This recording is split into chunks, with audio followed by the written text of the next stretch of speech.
Hate It or Love It, the remix is on this one too. Growing up, I was confused. My mama kissing the girl.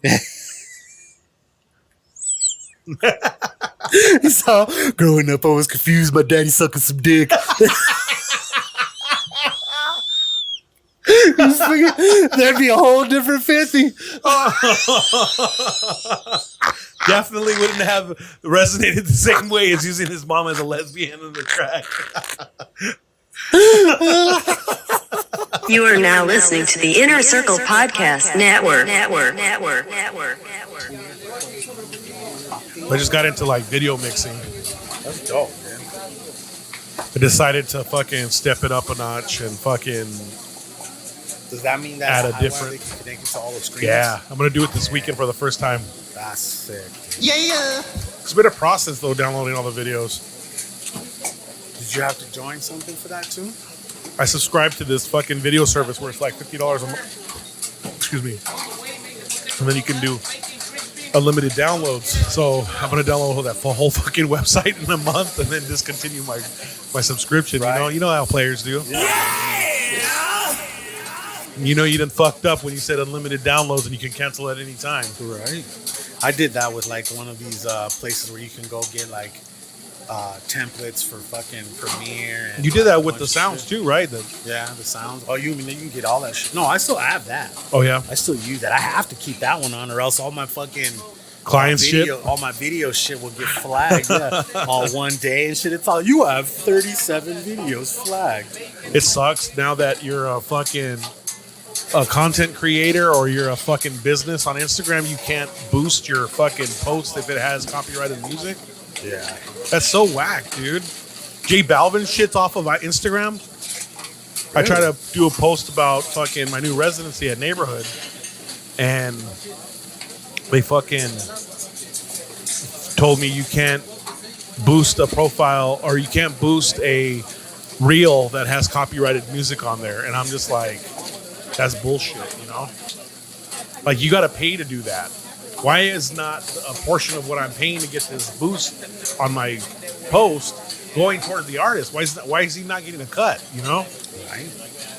But that's the world we live in now. So, you want to adjust your mic? Good. Nope. Check. Nope. Check. Let me see where your levels are. Maybe the fucking little thing needs to be turned up over here. On the Berga. Yo. The little thing is right in front of my face. So it should be good. Your right? lines aren't. Your signal's not fat like it usually is. Hey, that's what she said. No, you know what I'm saying? Like the wavelengths. Yo. Am I plugged in all the way? Can you like check to see, make sure everything's pushed in? Pursed. Oh, you're good now. Pursed in, that's what it was. Yeah, you're good. You need to get pursed in, a little pursed in. But yeah, so Back up in this bitch. that downloading them is like they take up so much fucking space, bro. Fucking videos. Video takes up so much space, and not all of them are 4K because some of the older shits, what? Yeah, it's whack. I don't want to say 420. What's the 720. 720? And then what's the one below that? 480? Yeah. Yeah. So, you know, 460, I think. whatever it is, bro. Yeah, some shit. Yeah, I mean, so it's cool though because it gives you like that visual aspect's pretty fucking cool. And after we're done recording the podcast, I'll hook it up right here. That's why the TV's right there. Oh yeah. So I've been practicing putting cue points. It's exactly like Serato. You put cue points and it's just like loading MP3s with their MP4s. So they have a video codec to it. And then you have the wire from the HDMI from your laptop and you run that to the power box that streams it to your TVs. Yeah. And that's the setup. So it's going to be set up at iWire for me already. Fuck yeah. It's literally like plug and play. So it's pretty cool. Order up. This is a certified hood classic. Like we always do about this time. You are now tuned into the Hood Diner Podcast with your host, DJ Sentry and the homie Casual. You know what I mean? Like, and then, so they... yeah, they brought it. Zip-a-dip-a-dippity-doo, dippity-dippity-dee. Yeah, that motherfucker. You know what I'm talking about?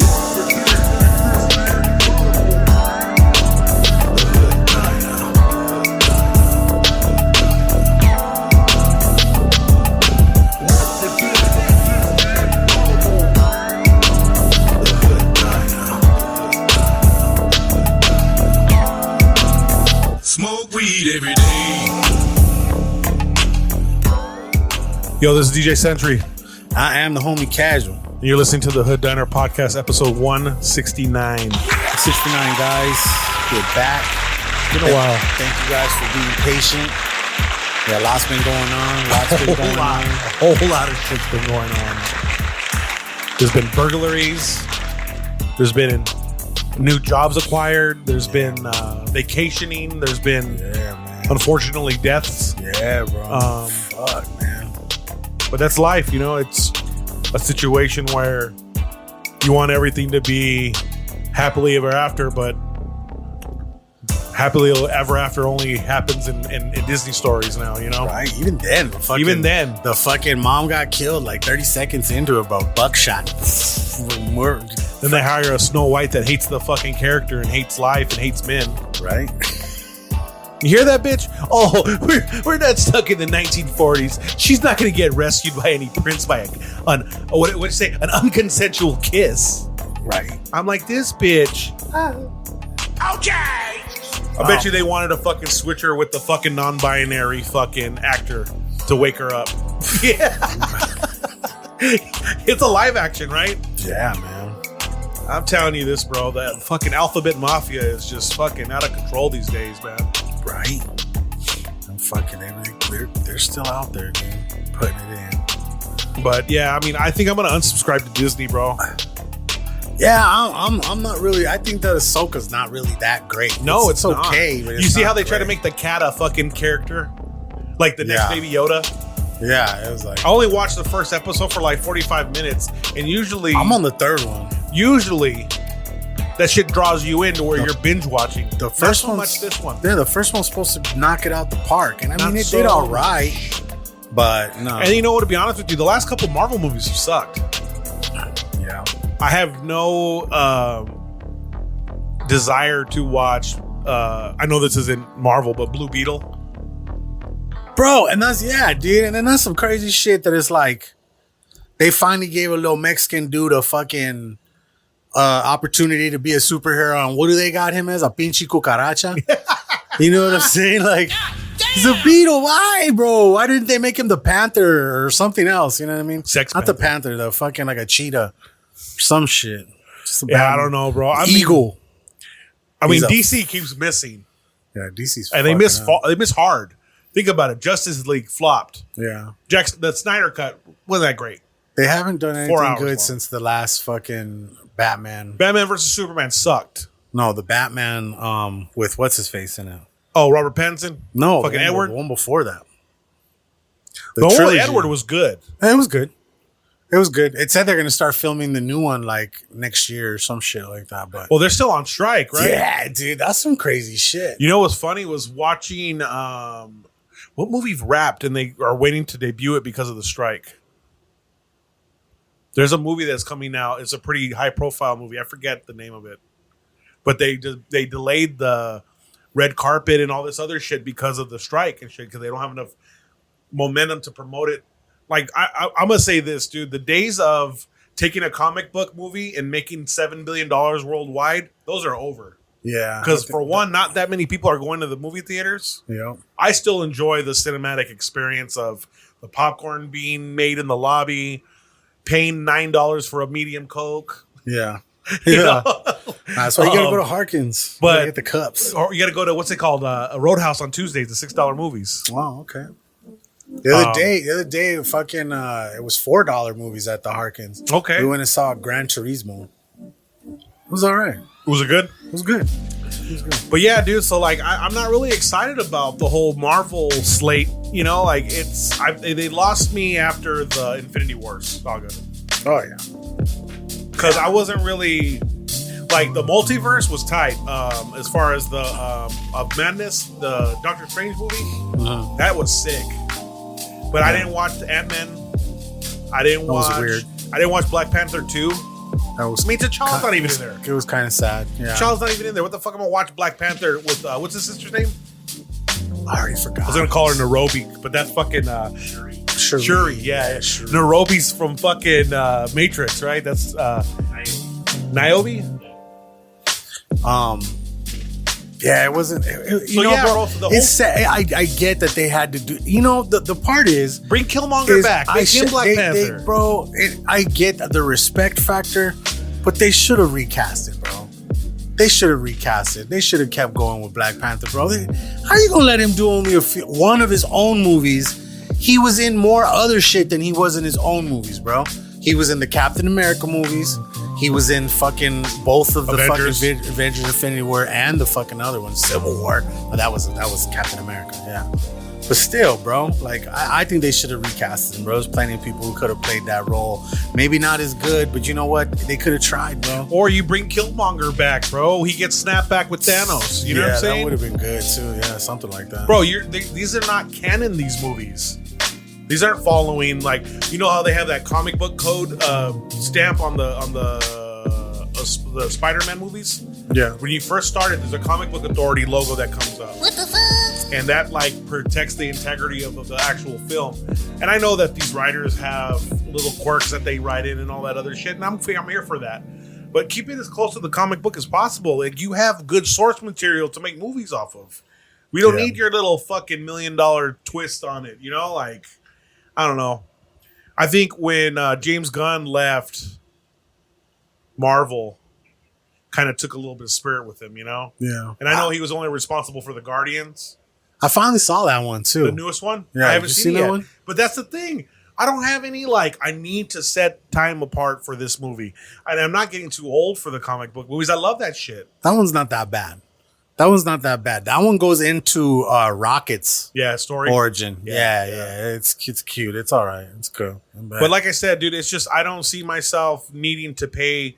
Like, Aubrey likes watching Disney shit, but she watches more wrestling than anything. Yeah. So I just find myself paying $12, $15, whatever dollars a month for the Disney that it's kind of like, do I really need it? Yeah. No, I don't. You know? Yeah, I'm not the. And if I want to revisit it later, I can always resubscribe. Yeah, thankfully I don't pay for that one. That's for damn sure. It's like the HBO one. You don't need to carry the HBO Max, or it's called Max now. Yeah, like you really don't need to carry it. I like that one. Well, right now because it just ended, but what is it called? The Righteous Gemstones. Yeah, that one just ended. That one was really fucking good. I'm gonna tell you this, bro. That Game of Thrones second spinoff one, it's not that great. Oh, I only got I didn't even finish that season. I didn't either. I didn't even get to the point to where they switch actors. I'm like, fuck the dragons. Bring on the incest. Come on, guys. Yeah. like apparently, I don't know if it's like... If I don't see some fucking cousins or brothers and sisters fucking, turn it off. You know, uncle, cousin. I only made it to I think I made it to the episode before it switches. It goes fast forwards and then they use different actors from the first part and shit. Well, I never saw that shit. The trans one from Euphoria, right? She's in that show? I'm not even sure, man. Yeah, she's part of the Targaryens. No. What's the blonde hair fuckers? Yeah, it's Targaryens, yeah. The Targaryens. I did go see that movie called The Sound of Freedom. Oh, the Pee-Pee Toucher movie? Yeah. No, yeah. Yeah. I was like, no. Yeah, that's exactly what that was.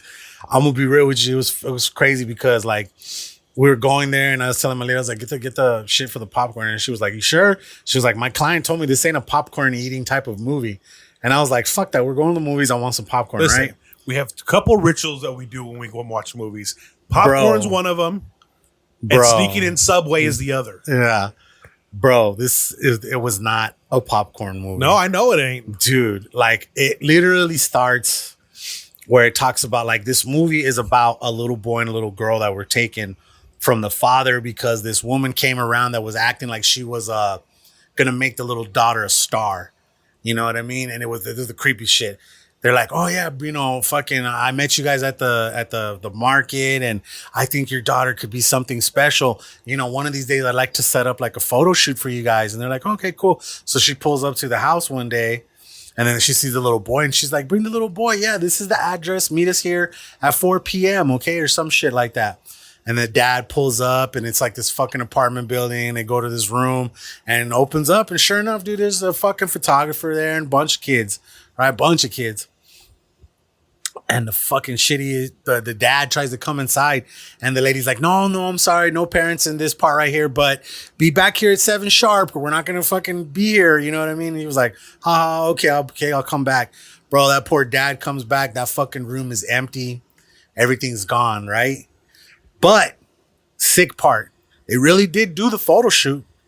You know why? So they have fucking photos to send across their market to sell the kids, to sell the fucking kid, bro. Okay, that's like the first 2 minutes of the movie. Of all, the red flag for me in that, because I didn't watch the movie, and I understand the is the correct word synopsis? Yeah, of the movie. Mm-hmm. I'm never leaving my kid unattended. Like, my kid went to Flagstaff, but her grandpa went with her. You know what I'm saying? Like, it's not the naiveness for me. It's like when you leave your kid with that R. Kelly, your 15, 17-year-old teenager, what do you think what R. Kelly's going to do with your teenager? You know? Bro, this is the thing, is it's like, that was, like I said, that was the first 2 minutes of the movie. At that moment, I put my popcorn down. I was like, fuck this. Then the credits start, okay? The credits are nothing but a bunch of CCTV clips of kids being stolen. Broad daylight, bro. Cars pull up. They just take the kids fucking from the mom's hands and get them in this van. They showed one where it was like a mother who was like a bum sleeping on the streets. Somebody walked up and picked up the baby that she had and just took off with the fucking baby. Bro, it was nothing but video of that. Like probably like 30, 40 fucking little 5-10 second clips, bro. I was just, it's a fucked up movie, bro. It is a fucked up movie, but it's like, it's real shit. And it's based on a true story. The man found the little boy first and then found the little girl a little later, bro, in like a completely different fucking country, dude. Like he did what he had to do. He basically quit his job to go undercover and find this little girl, dude. And like, you know, fucking that's movie, the actor that found him. Yeah, the dude. Jesus, Henry Cavill or Jim Caviezel. Hey, bro, what movies did he come off on? The Passion of the Christ. Okay, yeah. I said Henry Cavill. I said fucking That's Superman, bro. Nah. I mean Jesus. I mean the Cavill dude. Or no, what did you say his name was? Jim Caviezel. That fucking guy, bro. It's crazy. You look like you got a little Caviezel in you. Bro, it's crazy. Did he kill one? Well, I don't know. I haven't seen the movie, but I pretty much don't need to watch it now. Thanks. Hey, bro. I mean, this is the thing, bro. Really gonna sit down and watch it? I am. Dog, it's fucking crazy, bro. Like the shit that he did to go undercover. They found a guy. They had a guy who's like an actor who has a lot of money. Who his thing is helping undercover stings. Yeah, he gets off on that shit, right? They had to hire this guy to fucking rent an island. What? An island to get like some of the bigger players to come to this fucking island. In that move itself, bro, they busted like 10 big motherfuckers. The woman who took the little kids, and they rescued about 50 kids. And they were hoping that the little girl would have been a part of it. And she wasn't a part of that. She was sold to like a fucking militia. That like the only way to get there was by boat up some fucking river. So what he did was he went undercover as a doctor saying, we're going to fucking from town to town, giving people malaria shots so that you're fucking, you know, they're out there stepping on the coca leaves and shit. They had, that's where he found the little girl over there stepping on shit like that. Oh, she was a worker? She was a worker, but also the main motherfuckers. Yeah, it was sad. Yeah. But he found her. He had to kill that dude to get away because she got scared when he found her. Like he was going to try to help her and she kind of screamed a little bit. So then the dude came in and he had to fucking scuffle with him, killed him. And then they took off. But as they were taking off, they found the dude. So alarms are going off and fucking they're shooting at him going upstream and shit. It is fucking crazy. It was a crazy fucking movie. I'm sure some of it was fucking embellished, you know, but it's really based on a true story, and both the little girl and the little boy, they're like, Like I said, the movie was filmed like 5 years ago, and every single company turned it down. Yeah. And at a point, I think Disney owned it for a little while, and they had no plans to do nothing with it. You know what I mean? And then eventually they found some investors to fucking get it out.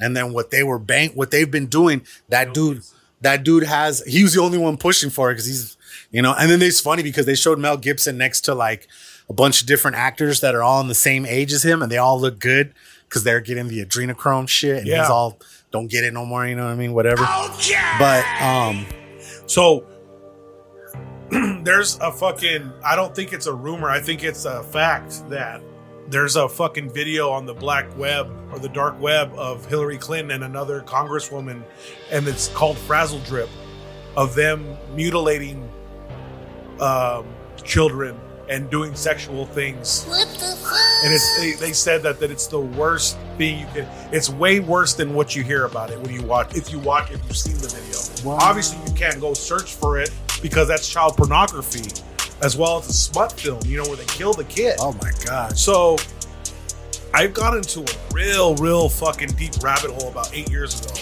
and we've talked, or maybe even sooner than that. We talked about it on the podcast. Yeah, and you know.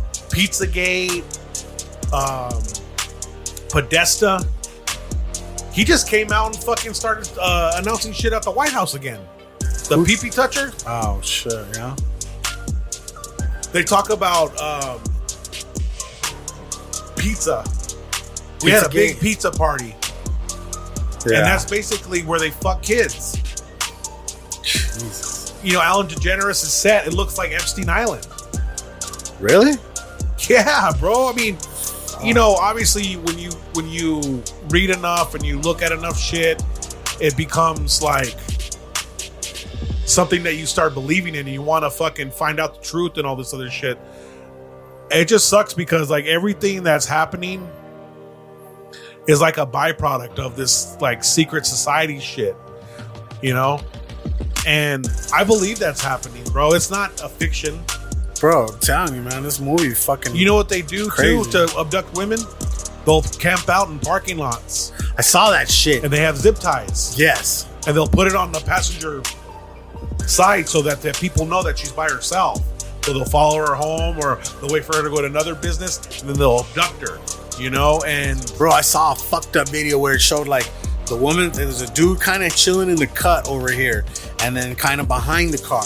And then another dude comes to the front of the car, and as she opens up her doors, which is where fucking like women need to have that shit set on their car, where like when you hit your button once, it only unlocks the one door. Right. Some people have it set where you hit it and it unlocks everything. You know what I'm saying? Most cars don't, but some cars do have it set where like when you do it once. Yeah, my car's on once for the front door. Okay, yeah. See, and like some people, they're just open them up. While this lady came, she opened up her door. As she opened the door, the guy in front kind of gets her fucking attention. He's like, hey, can I talk to you? Blah, blah, blah, blah, blah. Meanwhile, other dude fucking creeps in the back door, gets in the fucking car, bro. And then fucking, she's like, kind of like gets weirded out. So she gets in the car, and then it just shows the other guy kind of standing in front of the car. And then all of a sudden he looks back and shit like that. And then fucking he goes to the driver's side, bro, and fucking gets in the car, and they drive off with the fucking chick, bro. I was like, that is some fucked up shit, yeah, man. bro. This world is fucking crazy. Did I tell you this, that we have my wife's has a client who she does her hair, and her husband's a cop. He says that during the time that the gem show is in town, that there's more kidnappings. Really? During that time, and missing people go on during that time, dude. What the fuck? Some fucked up shit, because you got motherfuckers coming from all over the world. You know right. what I mean? God damn! Yeah? There's like the gym show might be like kind of like a human trafficking scheme. A lot of money comes in from like Russia, like a lot of like would be Western European countries. The gym show might be a big fucked up thing. Yeah. Like, I don't think about it, bro, because you box up all these fucking stones and rocks in crates. You put them on a boat and they go to fucking back home. They end up, so that's wild. Because I heard that this year that the gym show in Tucson might be like a sex trafficking big scheme. It's coming back, I think. There's like a bigger one at the beginning of the year, and then there's a smaller one towards the end of the year. So it's like... I hate when that motherfucking shit's in town because the traffic sucks. The bike race. Oh, Tour de Tucson? Yeah. I think I told my girl, I was like, you fucking, someone gets in the car with you, I was like, you fight until he kills you. Yeah, right there. Yeah. You know? Because if you go to another place with that person, most likely you will not live. Or you'll be a sex slave. Non-consensual sex slave. Just if you fight, you die. Right. You die there in the car, you make them kill you because God only knows what they're going to do to you. Yeah. So. You know, when I first heard about the adrenochrome thing, I'm like, that's not true. There's no fucking way that these motherfuckers are finding the quote-unquote fountain of youth and getting the highest high ever off of fucking kids' blood that they fucking mutilated and they fucking like just, you know, they rape and they fucking like stab them and kill them and fucking crazy shit. You know what I'm saying? Yeah, it's like the more scared the fucking kid is, the more potent the fucking shit it is. Yeah. I've seen movies like that too, like where it's like they scare kids, they dress up like monsters and shit, and then like shows them like kind of like the Dementors fucking like sucking their soul out and shit like that. You know what's dude? funny? Some crazy shit. There's a conspiracy theory about Monsters Inc. Oh yeah, about that being adrenochrome harvesting. Yeah, and that's basically them putting it out in the public so that the karmatic. I forgot how the words used. It's having to do with karma, but that they don't receive the bad karma back because they're telling you what they're doing. So you know their intentions and you know what they're doing, so they don't get that bad karma back. That whole hiding in plain sight type shit. Yeah. I mean, look at the WEC, bro. They talk about, you know, Phoenix signed up to be meat free and by 2030. What? There's 15 American cities that signed a pact to be meat free by 2030. Damn. New York, Philadelphia, LA, Phoenix, Miami, and there's other ones. And it's crazy, bro. Like, going on Twitter is not as fun as it used to be anymore. I used to watch it for porn. You know, all the new porn stars scenes would come out. I'd get to check out the free clip and not have to pay for porn. Yes, I'm one of those cheap bastards that don't pay for porn. I don't give a fuck about sex workers. That's your job. That's right. You got paid to take that dick. You don't get residual off of every click. You know what I'm saying? You know, like, I mean, that's my perspective on porn. But click residuals. But yeah, man, it's fucking crazy, dude. So what did you give that movie? Like, what did you rate it? Like, would you recommend people seeing it? Oh, absolutely. Absolutely. People should definitely fucking see it, man, because it's like, it'll just at least make you, if not just a little bit wiser when it comes to certain situations. And like I said, it's because you see firsthand so much of those little clips of these kids being taken, not just from their parents, but like someone knocking on the front door, a little kid opens the door, fucking someone just grabbed a little kid and ran. Like, bro, it's like the time that people least expected, dude. It's just, I'm just a big fan of that whole fucking, if you stay ready, you ain't got to get ready. You know what I mean? Like, that brings me into my fucking situation that happened to me. Yeah, let's hear it. Let's hear it. I'm fucking tired from fucking working. I worked all week. Last week was it was a decent week at the shop.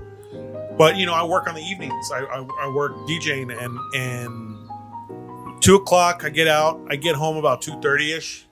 Usually asleep by 3 o'clock, 3:15-ish. Well, I did that. Went to Phoenix on Saturday. Went and saw my daughter play soccer. They won, right? Yeah, they won the championship. Congratulations. Yeah, thank you, man. That's awesome. She scored the winning goal. Shit, that's dope, dude. So yeah, I go do that. Come home, DJ. I wake up, and I'm like, I'm gonna go try and, off of 3 hours of sleep, go make a 7:30 game in Phoenix, and it's North Phoenix. It's Deer Valley, so that's North Scottsdale. Okay. So it's not just an hour and a half, hour and 45. You gotta go like 2:30. You gotta, yeah. It's a 2.5 hour drive, you know, and then that's if the traffic's good. Yeah. Well, I wake up from a text message from my Theo saying, "Hey, did you leave the gates open? There's somebody in the yard."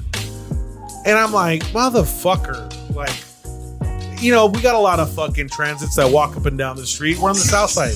Oh, that's $1. It is. My bad. Sorry about that. So, you know, I know we're on the south side. Like, I'm not tripping. I'm aware of the area that we're at. Yeah. Like, it's nothing new. The thing is, my Nana's been here since the 70s, bro. We've never had an issue.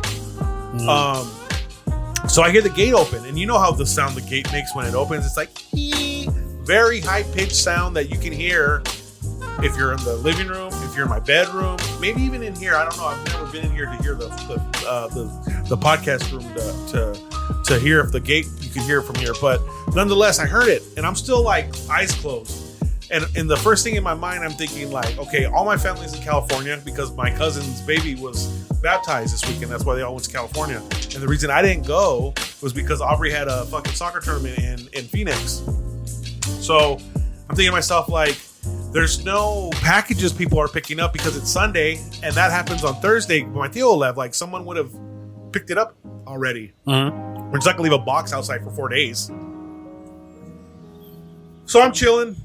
I look at the fucking thing. Hey, someone's in the yard, whatever. And he calls me. I'm like, yo, someone's outside, bro. Let me call you back real quick. Almost a fucking bum in the yard, bro. I'm gonna call the police, man. I fucking hate calling the police. I just don't fuck with 12 at all. Like when I was 11, I turned 13 because fuck 12. You know what I'm saying? But I call the police. I'm like, hey, there's a homeless person. They were banging on my door. They're in my yard and they won't leave. All right, sir. We'll get a squad car down there as soon as we can. Bro, an hour passed. Well, before that, after I got off the phone, I opened the door. I'm like, hey, bitch, get out of my fucking yard. I called the police already. They're on the way for your ass. You know me. I'm Amanda. I'm like, bitch, I don't know you. I don't know Amanda. And then she walks to my car and she opens the front door. I'm like, bitch, get out of my car. Why is your door not locked? Bro, I thought it was in the yard. I thought I locked it. So I fucking, hey, bitch, get out of my car. She starts rambling and shit. She's in there for like 5 seconds. Gets out, closes the door, starts rambling, and then she just walks off. And I'm like, okay, my ordeal is over. Cops are going to get here. Nothing's going to happen. Typical fucking Tucson Police Department behavior. Always a fucking 5 seconds too short to fucking catch the criminal. You know, just typical TV A day and shit. a dollar too late. You know? I go back to my room after waiting for 45 minutes, just like chilling, just like pacing up and down my house, just waiting for this fucking crackhead to come back. Doesn't come back. I'm like, all right, you know, I'm gonna go lay down. I'm fucking tired. I'm not gonna make Aubrey's game. I'll just make the late game, like always. You know, that's usually what happens. If it's a super early game, I won't make the first one, but I'll make the second one because it's at 2 o'clock, 3 o'clock, 4 o'clock, 5 o'clock, whatever. That gives me enough time to watch and get back to DJ. This was on Sunday, so I didn't have to get back to DJ. I go in my room and I fall asleep, and then all of a sudden, like an hour later, 8 o'clock, I just hear boom, boom, boom on my window. Yeah, you know, I don't give a fuck about the cops and blah, blah. I'm like, this bitch is bad. Yo, God damn it, Amanda. I'm in my fucking in my boxers, bro, chilling, like asleep. Like I literally just fell asleep. I can tell you I was asleep for like 2 minutes. I get up, I get fully dressed, and I'm just ready to fucking like protect my homestead if that was what it was going on. Like I didn't know she was gonna break through the windows or what the situation was. Wasn't gonna go outside. I don't know what that crackhead is. I don't know if she has HIV. I don't know if she got hepatitis. I don't know. Rusty screwdriver. Bro, all that shit. It gets better. So I fucking I don't open the fucking door, obviously. I fucking get back on the horn and I was just like, you know what? How am I gonna make this spicy to get them down here without fucking lying, quote unquote, allegedly? And I'm just like, hey, there's that crazy bitch back again. I don't mean to keep calling you guys, but I called you an hour ago and there's still no cops here. But she came back with the knife and she's just swinging it around. She goes, sir, is the 911 operator, sir, is there anybody outside with her? Are you in danger? I'm all, no, I'm inside. We got the wrought iron on the front door, so I'm okay for now. But if she breaks into my house, I'm going to protect myself no matter what. All right, sir, we'll have a squad car get there as soon as possible. I said, is there an ETA? Because this lady's just getting agitated and it's getting worse by the second. I said, the next time you might not get a call because I might be dead. God damn! All right, sir, we'll get there as soon as we can. Just make sure you don't go outside. I'm like, I ain't going outside for shit. And when she had left, I had gone outside and I saw my fucking, the first time I had gone outside and I saw that my fucking headphone case was on the table. Like, this bitch was stealing my headphones. So I open it up, and all my fucking wires in there. So she collected all the wires that were in my car, like the auxiliary, the charging cord. And I'm thinking, like, wow, what phone is this bitch gonna charge with all my cords? What phone is she gonna listen to? So I fucking open it up, and I see that, and what's sitting on top of it? A fucking crack pipe. A fucking crack pipe. I'm like, son of a bitch, man. So I go inside and I have everything of my possessions inside. She even stole my little fucking boonie cap that I wear. It's a little desert camel one I got from Miller Surplus. Yeah. I wear that when I go to Aubrey's games to protect me from the sun. And it's the best thing ever because it keeps... It allows you to keep visibility, but it keeps the sun off you directly. So it's not one of them big ass ones that's overkill, you know? Yeah. The bitch had that too. I'm like, fuck, man. So I bring all my shit inside, and on the phone when I'm talking to the 911 dispatcher, I let her know this time, the second time around. I'm like, hey, I recovered my headphone case that she stole out of my car, and I just want you to have this on recording that this is not my crack pipe that I found on there. He said, I don't do those kind of drugs. I said that shit. Kind of self-implicated that I did drugs, but whatever. Yeah, being honest here. You know, but so that was that happened, and then they finally get there, right? I'm like literally coming through different areas of the house, looking through windows. She comes into the side where we usually smoke right there by the trees. And she's just sitting there, just having a conversation with herself, bro. Like, you can call the cops, but I'll just tell them and they'll understand. They're not going to, I'm just like, what the fuck is going on here? So Fucking she Amanda. walks around to where the 454 is on the side. I lose visibility of her. The cops finally pull up. I take that fucking headphone case and I put it on the table outside so that, you know, they want to do some investigating. That shit's not mine. You know, I the last thing I want to do is get booked for paraphernalia and have to go to a whole court situation because of this fucking asshole, you know, Amanda. Amanda fucking shit up. God damn it, Amanda. Fuck. So the cops get there and I'm like, hey, I think I located the knife. And there was a knife up there. But I knew that knife was there because I put it there. Okay. Prior to that day, it was just something that was in the yard, and I was just like, "What the fuck's this doing here?"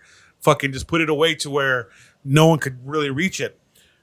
Come to find out, there's another side table there's like 3 tables on the side of the house. On one of the other tables, they actually found a knife that she had. So I didn't lie. She did have a knife. Yeah. So I would have got out there, would have got fucking filetto just Right. So yeah, bro. So they arrested her. They found her where my cousin's studio is, you know, in the yard by my tata's casita right there. Yeah. Bro, she took a whole fucking shit out there. Oh. She took a shit. And then the cops told me when they found her in the room, the deserted room, that she had her fucking tits out, fucking flashing, having a conversation with somebody, bro. No one was there. So she was flashing like, oh, you like these titties? What the fuck? To whoever, figment of her imagination that was watching her titties. So they arrest her. And I talk to the fucking cop and I'm just like, listen, I really don't want to file a police report. I don't want to be in your system. I don't want to be known as a victim. I don't want to know that shit. Is this going to be a catch and release program? Are you just going to fucking let her go back onto the streets? Because if you are, there's no point in even fucking arresting her right now. No. She's obviously out of her mind. She doesn't understand the reality and this and that. She's going to be booked. She'll be in county for fucking 3 days. And then when Tuesday hits, she'll go straight to Palo Verde for an assessment, you know, to see if she's able to be out on the streets. Bro, I got a call at 8:30 that evening when I was driving back to Tucson from Phoenix that she got released. Bro, that fucking jail is within walking distance from my house, maybe 5 miles, 3 miles. Yeah, less than that. But bro, yeah, less than that. Yeah, it's literally like probably a mile and a half. It's like a mile and a half. Bro, that takes you 45 minutes to walk. Yeah. You think that person in that condition's really gonna fucking respect a no contact order? So I'm just like thinking, hopefully Amanda don't remember where she was. Oh shit, bro. Well, long story short, I'm buying a pistol. Do it. Because anybody fucking banging on my window, I'm gonna take a CCW class too. Yeah. Just so I know the rules of engagement, because I don't want to have to fucking go serve a 3-year manslaughter charge for defending myself. You know what I'm saying? Absolutely. So, no, I'm not scared in any means, bro. You know, but it makes you put your head on a swivel, bro. Yeah. You never know what kind of fucking crazy shit's going to happen, you know? And that just... Yeah. It wasn't a... I'm not moving differently. It just makes me fucking very happy to know that I'm street smart. Yeah. Yeah. And see... Oh, do you need water? And then all of a sudden I get stabbed in the fucking neck, bro. Yeah. You know? Bro, I mean, you know the whole...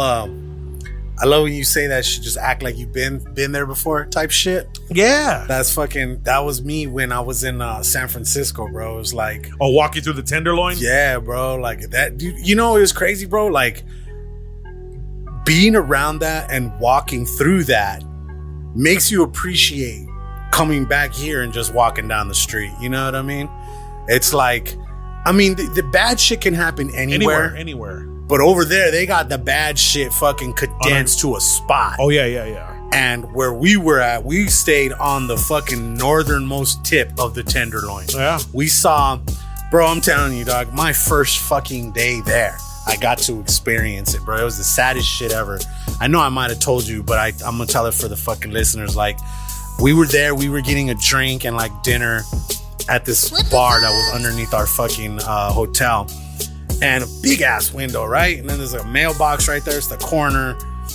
I see a dude coming up, walking, and he's kind of hunching over already.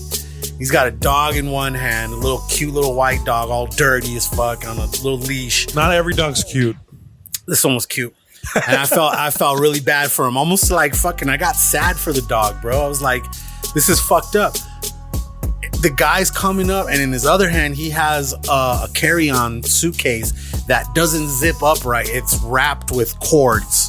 Okay, and he's coming up, and he gets to the mailbox, and then, bro, it's like whatever he was on hit him right then and there, and he just started to fucking hunch over.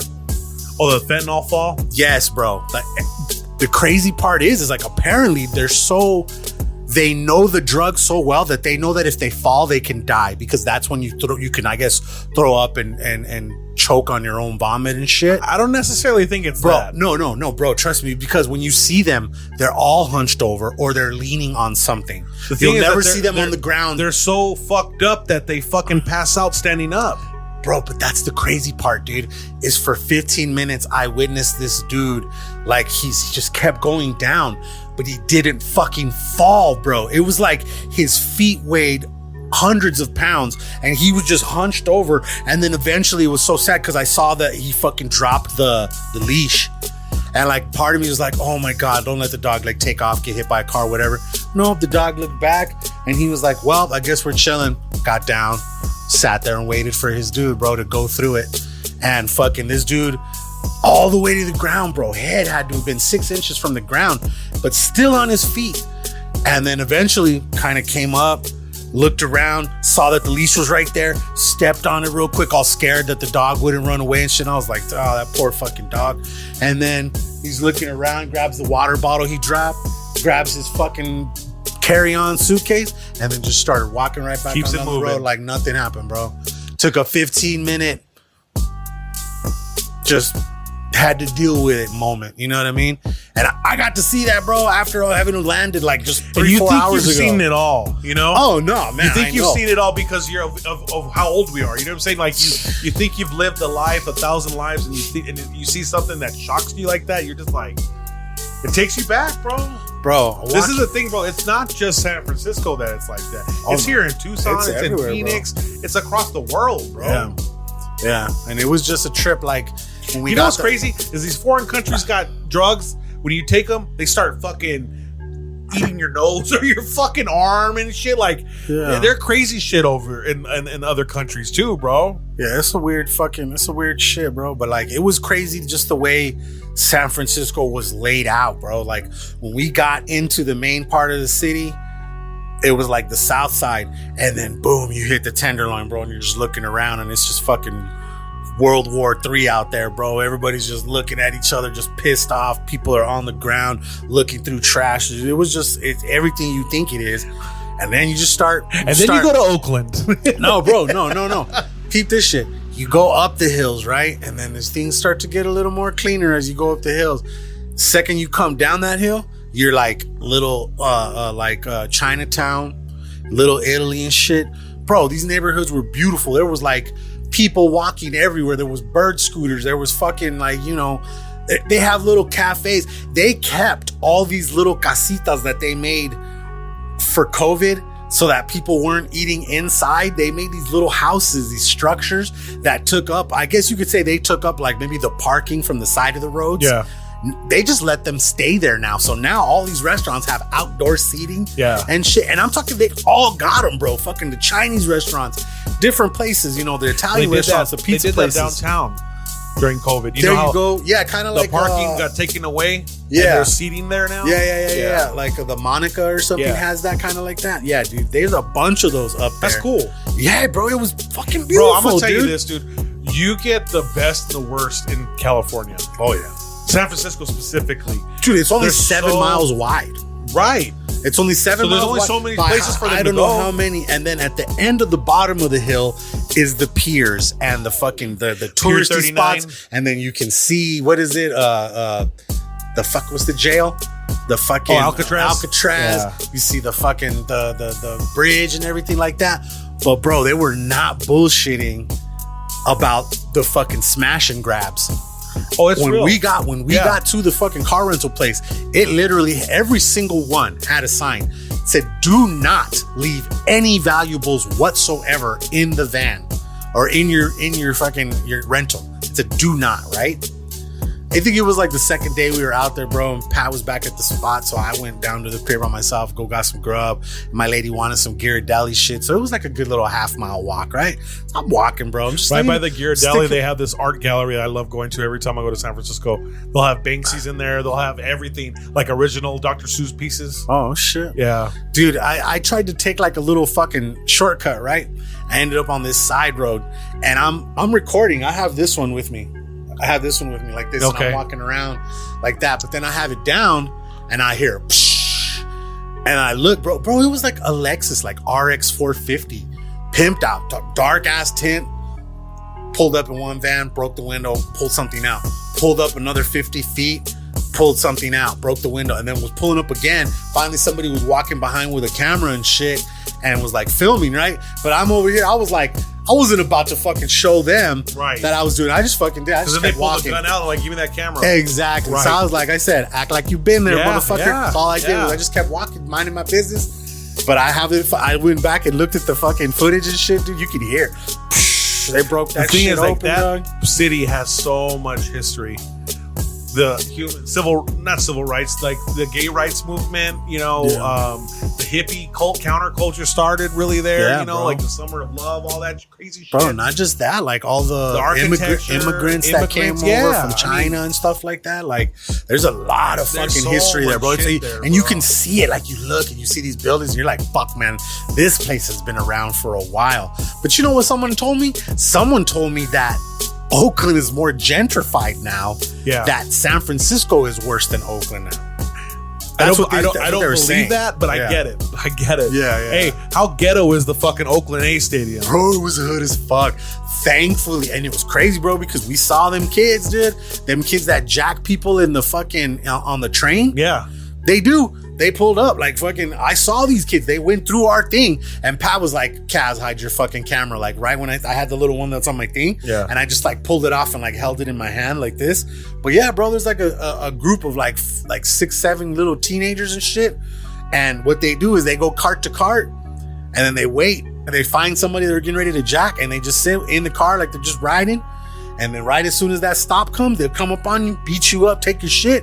Door opens, boom, they're out, right? They came through our cart, went to another cart. I was like, holy shit. This was us leaving the game. And we left early. Pat wasn't feeling good. He was kind of sick. But it was cool to go check it out and experience and see like where the Oakland A's have played and shit, bro. Because I've been an A's fan. I'm glad you went. Yeah, I mean, I can say this. They've never really had a great team. I mean, they went to the World Series when they had the good team. Yeah, with Ricky Henderson and Mark McGwire. Canseco, David Henderson, Dennis Eckersley. They had a killer-ass team back then. But that was the only fucking highlight of the fucking franchise. True. You know what I'm saying? But it was great. Yeah, and then a fucking earthquake went down like during that World Series and shit like that, dude. Like, damn. Yeah. It was cool to see that, but it's good you saw them before they moved to Vegas. I had no idea they were moving. Yeah. I didn't know that, so it made sense why there was nobody there. They're blowing up the Tropicana. Oh, we're gonna have a baseball field on the strip. Damn, that's tight, bro. Bro, I saw that eyeball from the plane. It's crazy, huh? It's a fucking trip, dude. I didn't get to see it while it was active. Oh, by the way, there's a fucking pizza convention, a pizza party thing coming in November. Century said he wants you to pull up. You should roll, dude. What's it again? It's gonna be a pizza festival, kind of like what we did in San Francisco. But he's but Tony G's doing something with it in November of this year in Vegas. And Pat's already like, I'm down, bro. He's like, we're going, bro. I'm down. Take the bag over there, bro. What days? Oh, I don't know the days just because ASU's playing in, I believe, November in Vegas. I want to go to that. See, that would be dope if it's flying to that one. Yeah. This guy fucking drove to Vegas in May for a bowling tournament. We flew up there and we fucking landed. We were talking to him. He goes, "Bro, would you ever fucking drive to this place? It fucking sucks driving over here. It's a whack drive. The drive up there is fun because you're looking forward to Vegas. The drive back after being hungover, drinking for 4 days straight. The worst shit that ever. is the worst drive home. I've experienced it multiple times. It's hot. You have a headache. You can't get comfortable because it's the fucking backseat of a car or a backseat of a truck or an SUV. Like, you know, when you have multiple people, if you're traveling with 4 people, you're not going to sleep comfortable in any car. Unless it's like a fucking Escalade ESQ or, you know, the Suburban ones or even a Suburban, you know, like you need a fucking travel car if you're going to be traveling with people, you know, like I have a midsize. You have a midsize too, right? I came back with COVID. You came back with COVID? That was not fucking fun either, man. But yeah, so I mean, I'm down to go to that pizza convention. But bro, I'm telling you, bro, San Francisco was a whole fucking different ballgame. It was crazy. It was cool going across that bridge and shit. I took this motherfucker and like stuck it out the window and shit, dude. I got like really cool footage of that shit, bro. And like that pizza festival was really fun, cold? Bro. No, it was fucking hot, as a matter of fact. So no fucking sweatshirt needed whatsoever. No, none at all, bro. I mean, in the nighttime, a little bit. Get a little breezy. Yeah. But I mean, you know, it was a trip. That's what I love about the Bay Area. It's always sweater weather, you know? Yeah. It gets warm. It gets warm over there. Yeah. But not very often. But it's crazy. Like now that we know how it is there, like if we get invited next time, we're not even gonna rent a car. We're kind of pointless, right? Yeah, bro. Like for the money. Uber parking to the $40 a day. Uber, dude, it was like $60 a day for parking for ours where we were at because it was right next to our hotel and it was like 24-hour and it was like guarded and shit, so it was good parking. You got to pay the price for that shit, man. But it was crazy. We like almost missed the flight coming back and shit because that was during that hurricane. So our initial flight got pushed back an hour. So we went for a drive like north. We went and ate at some place, bro, that had like really good seafood. I wish you guys would have been able to go to Berkeley. It's so beautiful over there. Yeah, is that where like the redwood trees are at out there? Cal? University of California. Oh, really? The Cal Golden Bears. I wanted to go. He originally wanted to go to some cookies original store. Yeah. But it was like 3 hours away. In Humboldt?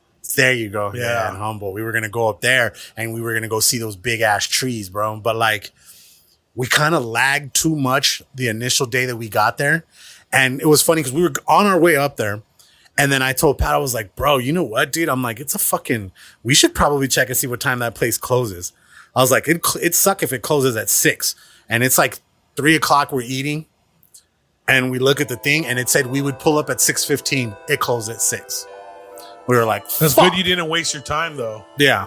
I don't think it's going to be a wasted time. It'd be a disappointment pulling up to the dispensary and it being closed. Yeah. But for me, when I'm on vacation, there is no wasted time. As long as you're not sleeping, it's not wasted time. Exactly. You know, it's an adventure. Yeah. I have a friend. Well, I just met her. I would call her a friend, but she's more of an acquaintance. Her name's Maria. she just went by herself for a whole week to fucking New Orleans. Okay. Think about how fucking brave you got to be to go to New Orleans as a woman by yourself. You know what I'm saying?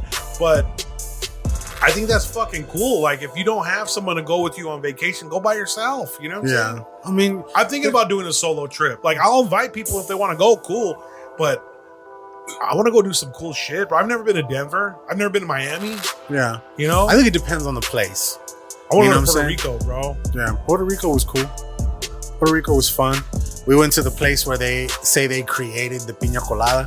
Okay. That was dope. Dude. Allegedly. It was good. I mean, hey, you know, why would they lie? I mean, fucking. Hey, it's a good tourist trap. Yeah, that's true. know? That's true. But I looked it up and said, where is the fucking first piña colada ever?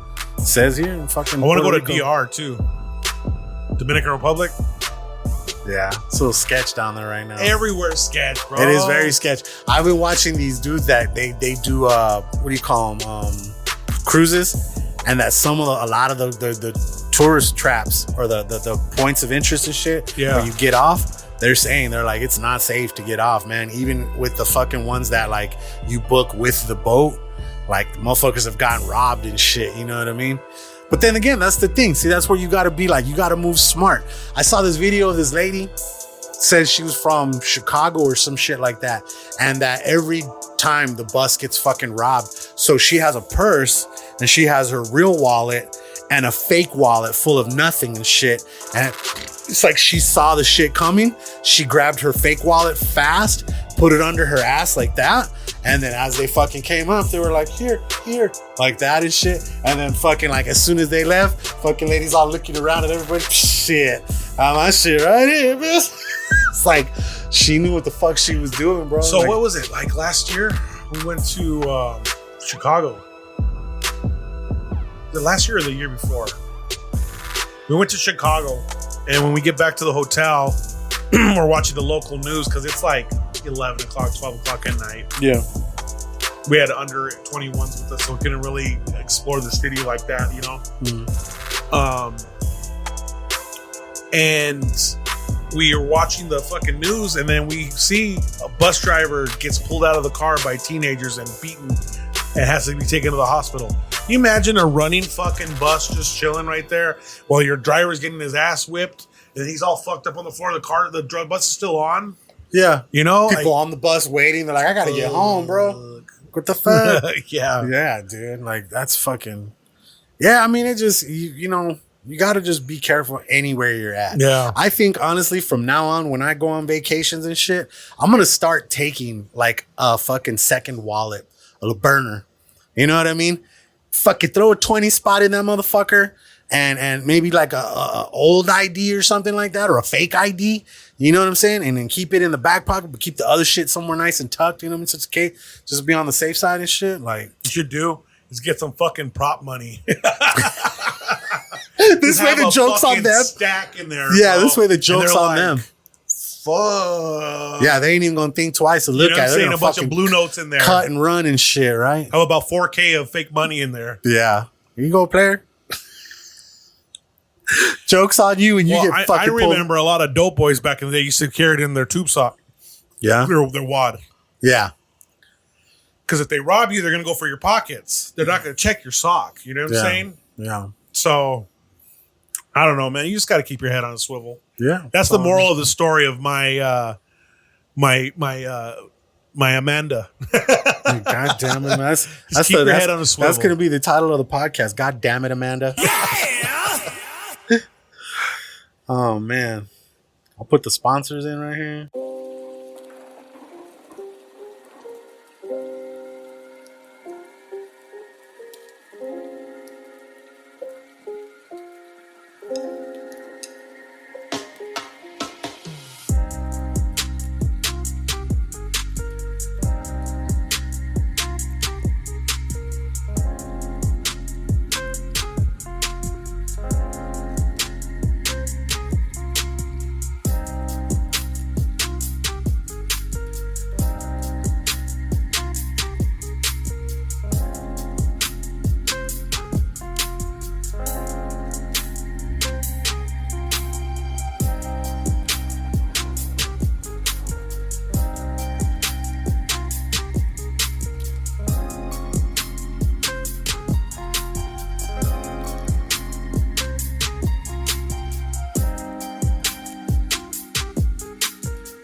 Dude Wipes.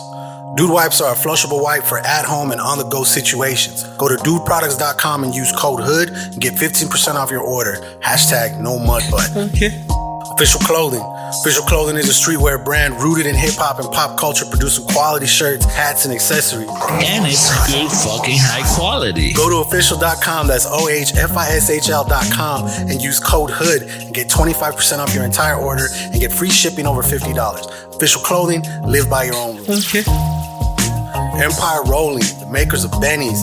Bennies are a high-end rolling paper created from all natural ingredients and offer a clean and tobacco-free alternative to blunt-like smoke sessions.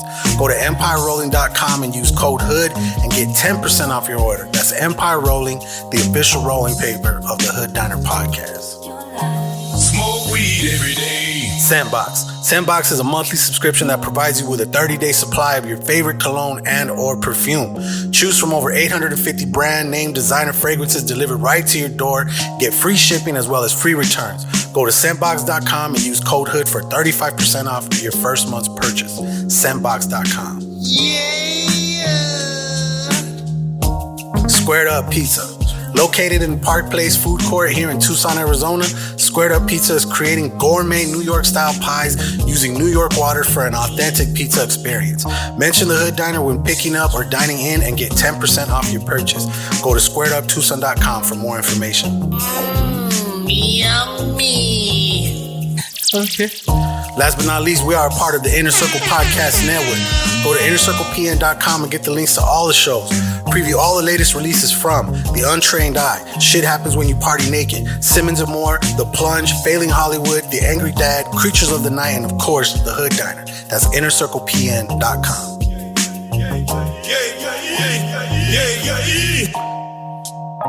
What did I do the other day? Almost burned my house down. How do you do that? On accident. I fucking, we redid my turtles area, right? And I forgot that the fucking light that it fucking turns on at 9 a.m., right? Oh, you had it on something? I put it in a bucket on some like wood chips. So at 9 a.m., my lady's like, babe, what the fuck is that smell? We get up, fucking something. You can smell something's burning and shit, right? Going you smell that burning oak roof smell? Yeah, dude. Yeah. So I was like, what the fuck? And then sure enough, I pulled a little thing out from underneath it and the light was on in there and it was starting to burn it and shit. So we caught it, but it was also like, bro, like it could have been one of those days where like we both left early and trusted that thing to turn on at 9 a.m. and shit like that. You know what I mean? So like, Tortoise, okay? Yeah, no. Turtle or tortoise? Tortoises. They're turtles are underwater. They live in the water. They live in the water. Tortoises are on ground. Yeah, so I have 2 African leopard tortoises. Yo, does Jeremy still have his? Cicalas? No, yeah, kind of like that, but they're African leopard. Those motherfuckers. They look like, yeah. We digging fucking trenches in your backyard. Yeah. Does Jeremy still have his? Yeah, his dad. Yeah. Yeah, I'm worried about that He said one got away, right? Yeah, and they got it back. Did they get it back? Yeah. Where did they find it? The neighbor turned it over to him. Oh, so he digged into the yard? Yeah. Ha. Those boys can dig. They got a big ass ones too, right? Desert tortoise, it's like they estimated around 60 years old. He's a big boy. Yeah, mine are gonna outgrow me if they, if we take good care of them. They're big, and they're already like about that big now, and they live inside. But eventually, we gotta fucking put them outside. I just feel bad. Once they get to the dog size, it's basically. fucking hot. Yeah. Does that species hibernate? No. They don't. They don't. They take longer naps like during the fucking winter time and shit when it's more cold. They come out just a little bit. Like they feed only so much. But like during the summertime, these motherfuckers are active as shit. Like all day. Like if I don't fucking get up and fuck with them, this motherfucker's scratching at the fucking wood, just trying to get my attention. They know. So then I just fucking put them on the ground and let them walk through the fucking house. I cover things so that they can't go like behind the couch. I close all the doors to the rooms and shit like that, and they just fucking wear themselves out. Eventually they'll find a spot. Once I know they're tired, they'll find a spot and just like kind of chill. Then I put them back in their shit. They eat a little bit and then they go to sleep. That's what I do. I just fucking chill with these motherfuckers all day long, but eventually I do got to put them outside. Did you check out the new Ninja Turtle movie? I haven't. It's good. Is it good? It's fucking good. I think it's made for us instead of the youth. That's fucking good. Because it's funny, bro. Seth Rogen did a really good job with that movie. Did he? And he's Bebop. Oh shit, that's right. Yeah, perfect. But he directed it or some shit. Perfect for his ass, dude. Nah, Ice Cube did a really good job as Baxter Stockman's pet. Oh no shit. Because he's one of Baxter Stockman's experiments. Dude. They made Baxter Stockman the black dude in there. They actually made April O'Neil a black kid in there too. Oh really?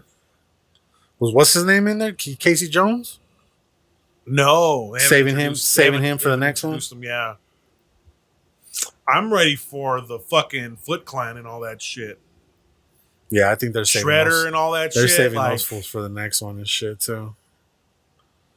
Yeah. Let me see. I'm ready for Usagi Yojimbo. Remember the bunny? Yeah. Yeah, that fool was fucking hard. That was the hardest one out of there. I remember having his action figure as a kid. Yeah. Yeah, me too. I love those motherfuckers. You see the making a Last Ronin video game? Yeah. From the fucking Turtles. I heard that fucking comic's crazy. It's Raphael, right? Michelangelo. Oh, it's Michelangelo? Out of all of them, the fucking idiot, huh? You're right. Well, they make him more like he's a tontito kind of, you know what I mean? Yeah. And most of them, he's a big dude, you know, it's a pizza. Fucker. Corey Feldman fucking played his voice. Really? In the old movie? Yeah. The old movie and shit. I remember that, yeah. So pizza dudes. The fucking coked out turtles. You can't tell me they didn't look coked out, bro. Their eyes are all fucking. Yeah. Like Corky Romano. Question, got a question? Remember that movie? Yes. I should buy a boat. Fucking Corky. Let me see. What's new with music, dog? Drake's tonight and yesterday. Oh, that's right. You did 2 shows in Phoenix? Sold out, both of them. Wow. I wanted to go to see 21 more so. I like Drake, don't get me wrong. Yeah, me too. I would have liked to have seen that. And the shorty hit me up and was like, let's go. I'm like, fuck, dude. The cheapest ticket's like fucking $350. Oh, really? $360 before service fees. Yeah. So it might as well be $400 a ticket. And the thing about it is, there's a lot of obstructed seats because of this fucking big ass installation of him holding a fucking paper airplane. Like it would look stupid, but whatever. Yeah. I don't have FOMO, bro, at all. He's gonna tour again. Yeah. You know, I'll probably catch him in Vegas or some shit. You know, yeah, if I'm gonna pay $600 for a ticket, it has to be a Vegas show. Right, something more. Yeah, something more intimate. Unique, more intimate. Yeah, there you go. We went and saw. It's crazy, bro. Like right as soon as we got back from San Francisco that same week, on Friday and Saturday, we had gotten tickets to 2 shows. We went and saw Ludacris minus Twista. I heard that my friend was pissed. I was pissed, bro. I was like, fuck, I wanted to see Twista, bro, even though it was only going to do like 5 songs that I really wanted. Them songs are dope, bro. I wanted to see him. You wanted to see Girl Tonight. I wanted to hear him fucking drop his Get It Wet shit. You know what I mean? Like, and then, so Get It Wet. Yeah, they brought it. Zippity-dippity-doo-dippity-dippity-dee. Yeah, that motherfucker. You know what I'm talking about. I went to Incubus 2 weeks ago. Okay. On Wednesday? Yeah. At the TCC? Oh, okay. That shit was tight. Was it good? They played Morning View, which is a CD that came out when I was in high school. It has like Nice to Know You, Warning, just a bunch of their tracks. I mean, I'll be honest with you. As long as they play stellar, I don't give a fuck what else they play. Yeah. But no, it was a good show, man. I mean, it ran me about $100. It was a pit ticket. So like fucking Brandon Boyd was like, "Oh my god, you touched it, sweat on me." Yeah. The bassist is the bassist from Paramore now. Oh, okay. That emo rock group. Yeah. Some fucking chick. She was fucking that bass up, bro. She's hot too. Hell yeah. Then I went to Red Hot Chili Peppers too last month. Oh yeah. With did I talk about that on the podcast? No, you said it was coming up. I think. Yeah. So, Thundercat opened for them. Unless you're a fan of Thundercat, he's a virtuoso bassist. So he's like, and he has a 6-string bass. So there's just so many chords that he can hit. And he's a fucking virtuoso. So if you're not into his shit and you go see stadium, like in a stadium setting, you're kind of like, what the fuck am I watching? Yeah. So that was a little off-putting for a lot of the people there. And then the Strokes were the second band that came on. They were my favorite fucking bands, bro. Like, Strokes. I love the Strokes, bro. Julian Casablanca is a fucking man, you know? And then Red Hot Chili Peppers came on. They killed it. I recommend you see them at least once in your life. If you haven't seen a Red Hot Chili Peppers concert, do it before they stop touring because they're old now, bro. They've been fucking doing it since the 80s. Shit, Metallica's still touring. Yeah, but they're tatas now, bro. They are. I heard their show was all right. It just passed, right? Like, just the other day, right? Yeah, Metallica well, was they down had here. back to back. It was 2 different sets. Oh, shit. That's crazy. But yeah, but Ludacris was dope. He did his thing, He's bro. tight, I mean, bro. He's definitely a performer. I'm sad he didn't fucking. Did he play Saturday? Yeah, he did, but he didn't go back and put on the fucking super huge Air Force Ones. Okay. You know what I mean? You And then black the midget fucking hanging from his necklace. He didn't bring none of that shit out, dude. But he did his thing. And then that was making so much money from fucking Fast and the Furious residuals and shit. Like he didn't have to fucking tour ever again. Yeah. He played everything. Throw bro. them bows. Yeah, he played Cadillac everything. Real. Yeah, and this time we were like only like the 4th row up on the side and shit, so we were a pretty nice fucking view and shit. I got some pretty good. I hate sitting in the fucking lawn at the Ava. Yeah. I start itching like crazy. I'm just itching even thinking about it, bro. Yeah. Like, it's just a not good time. My asthma gets all fucked up. I can't breathe right. I start sneezing. Yeah. Well, when we went and saw Cube and Too Short, it was cool because my brother-in-law got them stupid early to get like the first seats on the lawn, like right by the pole, by like where you walk in and the pole right there. We claimed that corner. You know what I mean? And it was nice like that, just because there's nobody in front of you anymore. And there's this huge walkway. So technically, even the people standing over there are still lower. You could still see everything good, you know? But then we went and saw Fluffy the night after. How was he? He was good. He was good. You know, Is bro? he pulling a George Lopez where he's recycling his jokes? No, bro. That's what I hate. Dog, right now. We have too much content for you to be using what you used in 2018. Let me tell you where Fluffy's at right now, bro. I don't know if you saw his the LA Dodger one. No. Did you see that shit? It was that was pretty good, but you could see it was the start of Fluffy. Fluffy is very scared of this cancel culture right now. Oh, he's playing it safe. So he's playing it safe. He throws all the cards out on the table. He apologizes in beforehand. He talked about like one of the best days of his life and the worst day of his life happened right after. Like he got robbed for his guns. Somebody broke into his house and took all his guns. He'd never been a gun owner, but in 2020 decided to fucking get a gun. But the night before, he went and caught Chris Rock and Chappelle. And he said that like they brought him backstage and fucking Chris Rock was talking to him and Dave Chappelle was talking to him.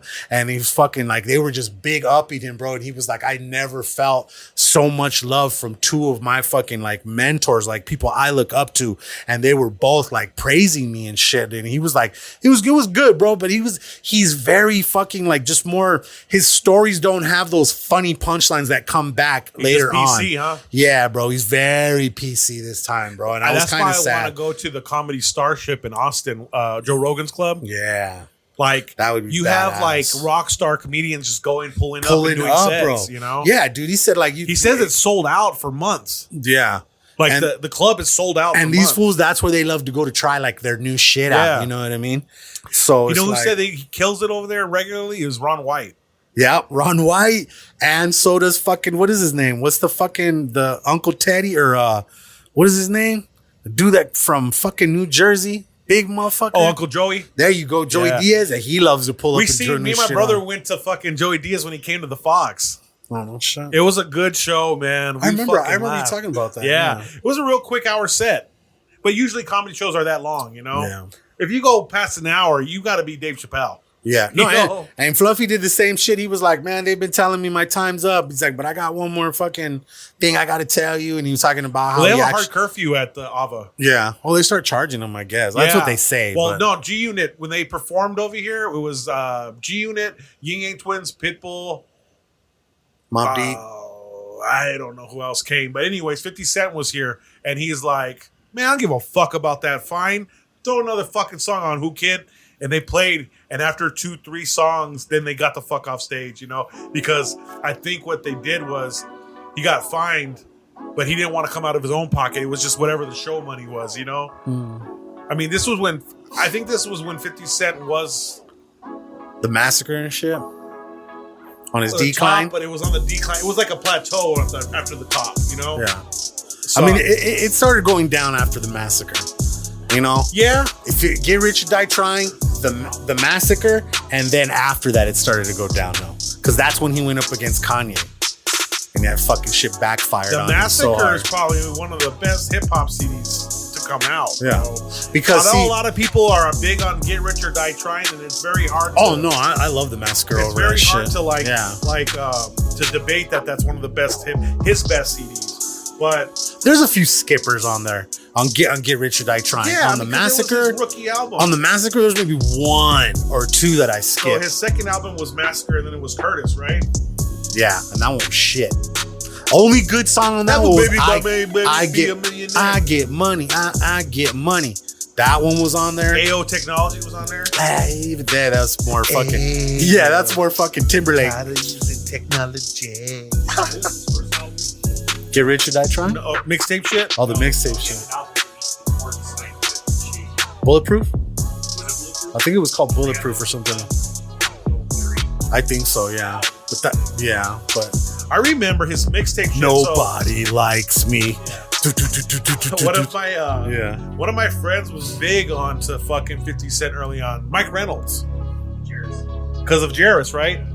I remember he would have all these songs and he would do remixes of them. Mixtape era. That was a great time to be alive. Bro, G-Unit dropped a lot of dope shit back then. They had a lot of good shit. I have a bunch of those too. They're just fucking... The Massacre is one of my favorite CDs too, because I think... Which was that? Rider Music was a bop. There was like a B-side. Yeah. And then...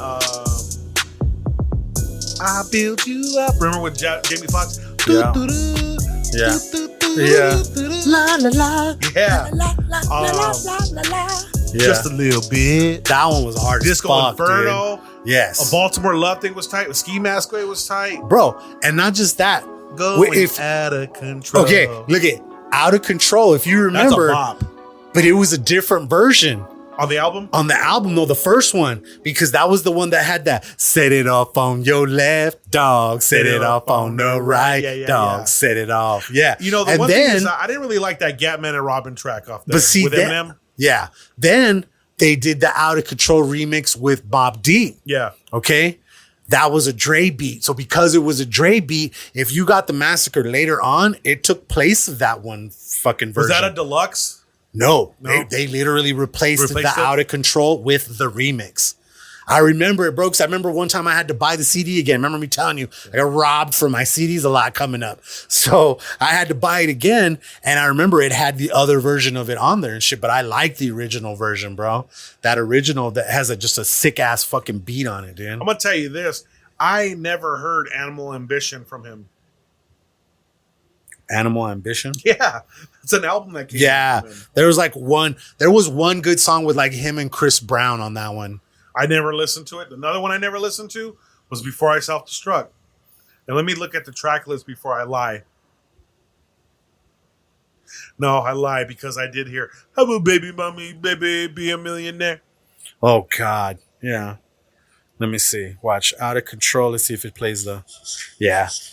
That's dude, the Massacre's like you put it on track one, you let it play through. You don't have to The Candy Shop, dude. Oh my God. Remember when everybody saying was Olivia was a man? Yeah. And Get In My Car, bro. This one. We got a love thing. Even this one. Guns Come Out. When the guns This is like someone's about to get fucking hit, bro. This is that fucking song. Did they play that song in the movie? I don't think so. I don't know. I don't remember that. See, and then like My Toy Soldier. That one was all right. Position of Power was good. Yeah, dude. That whole CD is it's a 10 out of 10. Even the God Gave Me Style, dude. God Gave Me Style. God Gave Me Grace. God Gave Me Grace, dude. Yeah, dude.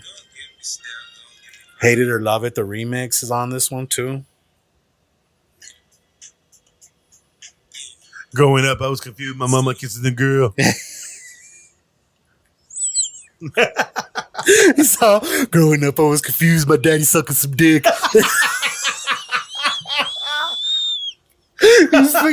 That'd be a whole different 50. Definitely wouldn't have resonated the same way as using his mom as a lesbian in the track.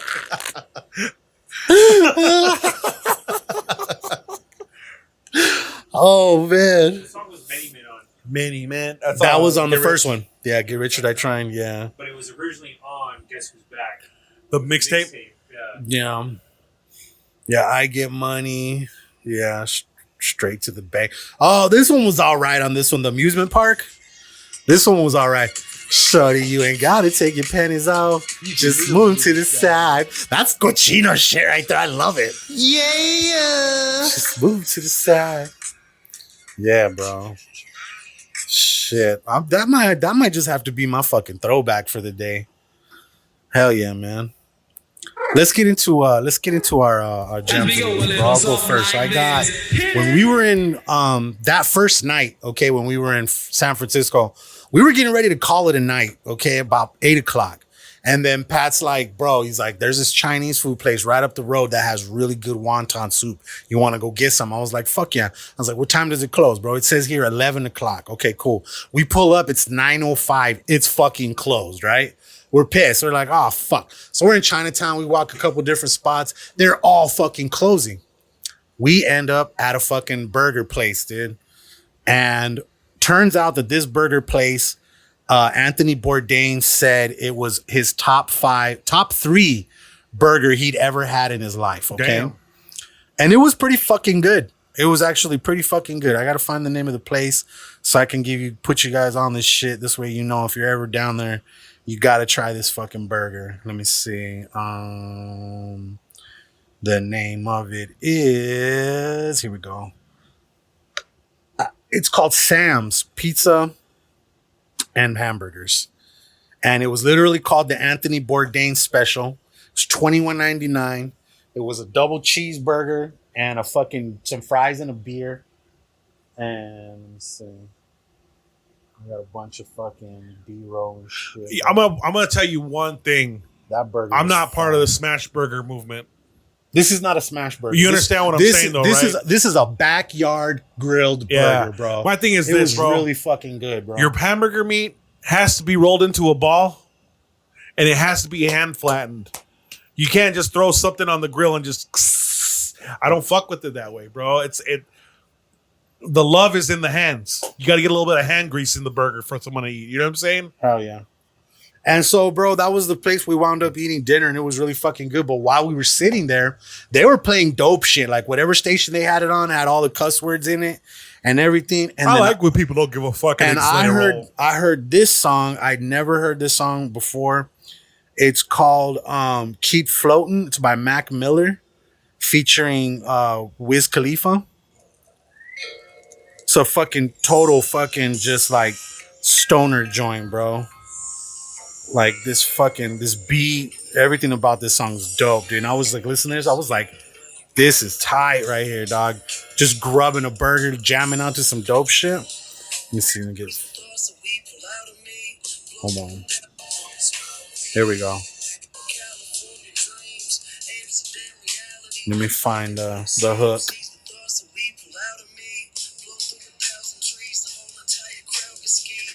Come on, motherfucker. Where we at? Here we go.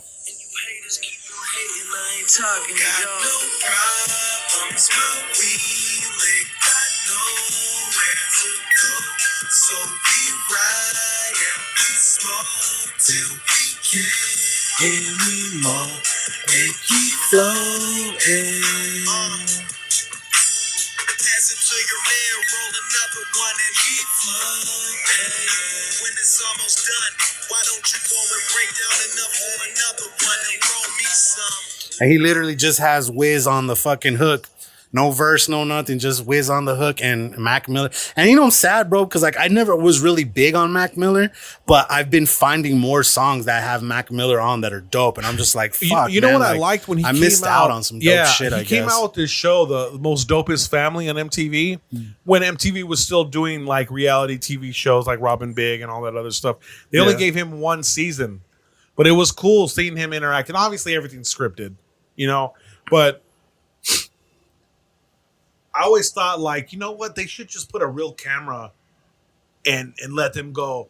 But there's a lot of mundane stuff that's not interesting that you can't just roll with the camera. You need to have some type of direction with what you're filming, you know? Like, very rarely you're going to tap into somebody's life where it's just like, wow, they're just fucking cool shit happening nonstop. Even the famous people, there's boring shit. When you get on that private plane, you're not always doing cocaine and always fucking people in there. You know what I'm saying? Yeah. Like, you're kicking back. You're taking a nap. Like, it's not all cool shit. You know? Exactly. So you got to grab the meat of the thing, have some, you know, staged shit, and then work around that. When they did the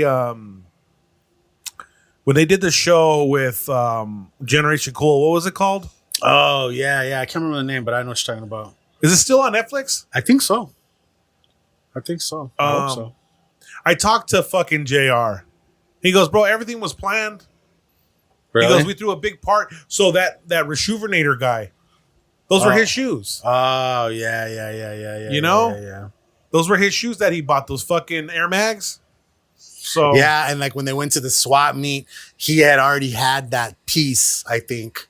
And like they just put it in a thing and they let him buy it from somebody and fake haggle and shit like that. Yeah. We need to bring fucking Slobby on this motherfucker, man. I'm dead. I want to bring JR. I talked to him at the Larry June concert and he said he was down. Okay. So we got to definitely get him in here. So, and then, yeah, my throwback is going to be the 50, the what is it? Which one did I say? The amusement park. What do you got, Dom? I don't know if I've used this song before, but I'm gonna use it today. It's a newer song that I've heard. I've been playing it for a little while, but it's from Fuerza Regida. Que se te quitó. I have heard that before. Yes, you use this. You used this maybe like 2 months ago. Okay, I think. okay. Well, se te quitó. Dude, yeah. This shit is a fucking bop. This fool's been at the club. Yeah. No, as soon as I fucking play that, you hear all fucking crazy. I had one. I don't know what the fucking thing with Mexicans now is. That what's up, my boy? Or my guy? No. My boy? No. Hey, my boy. Like, what the fuck, dude? Whatever, you know? Your fucking brothers from the South, whatever, you know? But, yeah, so they fucking, this one dude was like, oh, you're crazy for that one, my boy. And it was just funny to hear it in that regard because I'm just like, these motherfuckers really don't hear themselves talk, you know? And I get it. We all have slang words that, you know, might not go over as well as the other ones, but yeah, and just that shit makes me fucking laugh. My boy. And then my throwback, since we talked about Incubus and the concerts that we were going to, I'll bring up, you know what? I'm going to do a Ludacris one. Okay.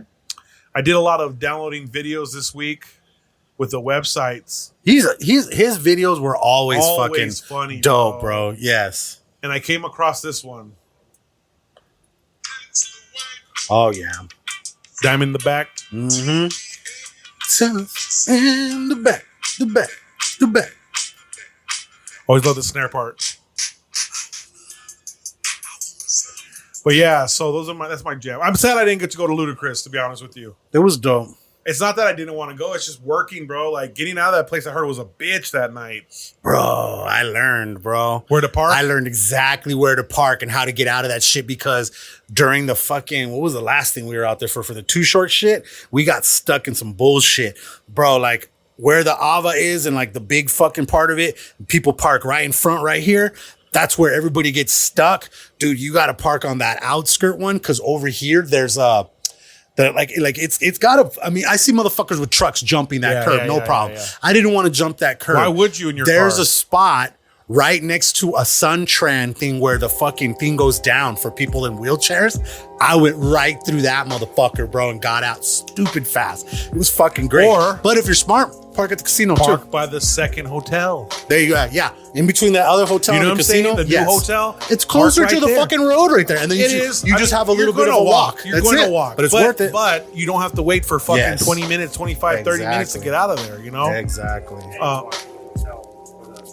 Yeah, to get there. You know, you're walking through AC instead of just being in the heat. I haven't, I don't know which next concert I'm going to go to. Oh, the fucking Duran Jones is coming to 191 Tool. Who's that? It's like kind of sounds like a doo-wop band, but it's a newer band. I think I've used their song on the podcast before as far as the gems of the week. This is one of the songs they sing. Is it any wonder?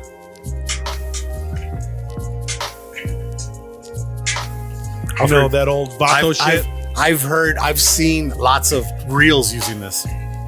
This beat's dope. Yeah, so if you want to go, bro, the tickets are like $25. Shit, I'm down whenever. Yeah, I think they're coming like on a Tuesday or a Thursday too. So yeah, I'm definitely down to roll. I love shows, bro. I mean, too. I love live music. I'm gonna be real with you. I don't like going to like bars and having a cover band, or I don't like hearing their original music. I'm not a big fan of that shit. I don't want to hear someone singing off key Mick Jagger songs, you know? Lounge singing shit. Like, I hate that shit, dude. Yeah. But I do like live music in the sense of seeing an artist perform their music, you know? So the fucking Hoko Fest was just here. Yeah, I saw that. Fucking Marley B and fucking Tommy Will and Yeah, they all got Cash was performing. I think what's his name? Pike was DJing too, right? Pike was DJing. Yeah. It looked like a good time. I saw a lot The of thing is this, bro. saw a lot of the reels. I don't have time to fucking go to all these events because I'm working. Yeah. I'm DJing while these fools are performing. You know, it Yeah. sucks. Yeah. All the Thunder Canyon shit that goes down. Like, I want to go pull up. I want to be supportive. Like, Yeah. the homies come on the podcast. I want to go promote their art too, you know, but it's just like, oh, I'm getting paper out here, dog. So I hope they understand. Yeah. Yeah, I'm in that situation right now with going out to Jersey right now too. I just because of my cousin's passing and shit, bro, I took like a week off kind of from life. And I kind of fell behind on a lot of shit, and I'm still trying to catch up. You know what I mean? That's why we didn't record last week either. Right. You know what I mean? Right. So I was just, but I don't know, man. If I can make it happen, I'd do my best to try. I know it's easier for me to fucking get up and get out there and go represent for us and shit like that. I think the biggest problem because your weekend, dude, like that's your main money maker, bro. Is the weekend? Yeah. You know? Well, not only that, I have my kid that week too. You know, Yeah. during that time. Yeah. So it's just a situation where it's like, and I told my uncle this. I said, you know what it is, bro? Is just you just gotta slow down and enjoy life.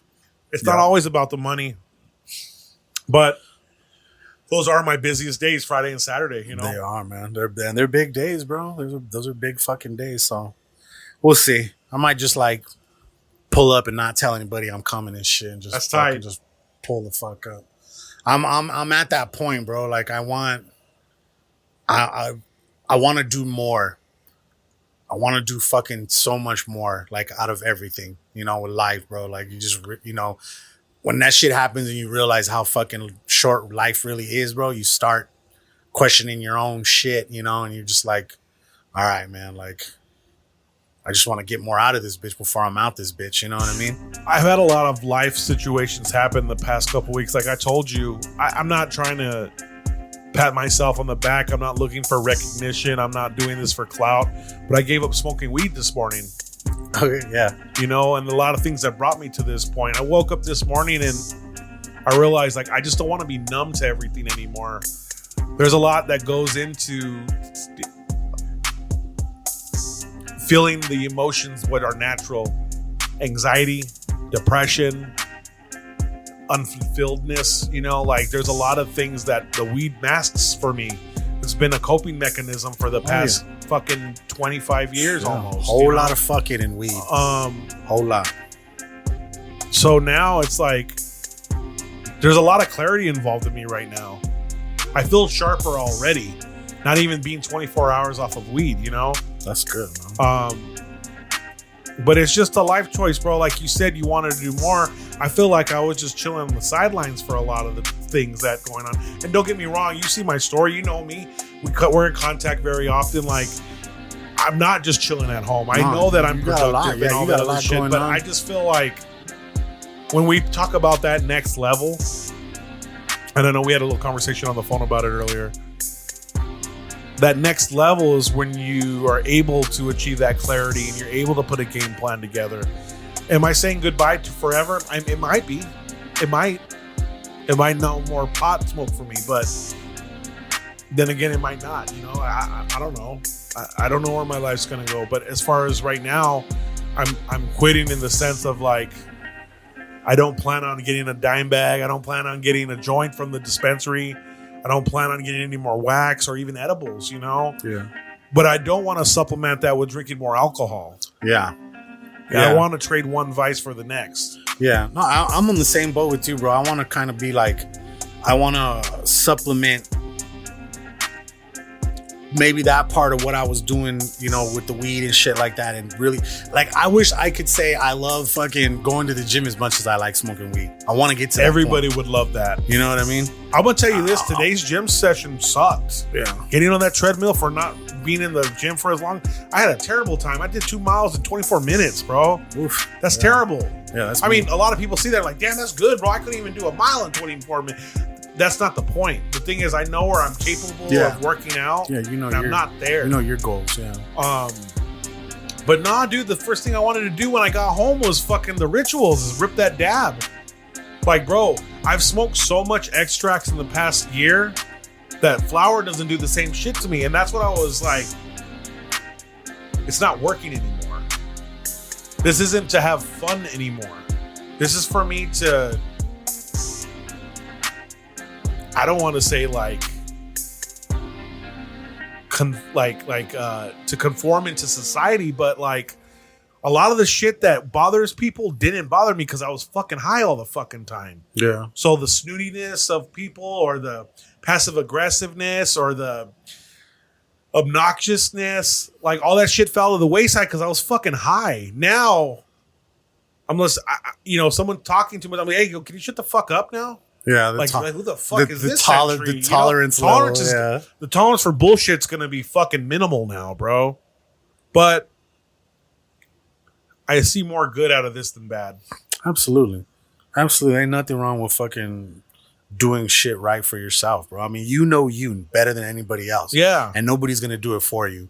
We all have our own fucking demons and how we deal with them. That's our day to day. That's our life goal. Like, figuring shit out, you know what I mean? You do something purposefully because it brings a amount of joy to you. You know what I'm saying? You play a PlayStation game, you go to the casino, you go to a concert, you do all this shit because it's fun. Weed stopped being fun for me, bro. Yeah. Literally. Like, it wasn't even to like, oh, food tastes better.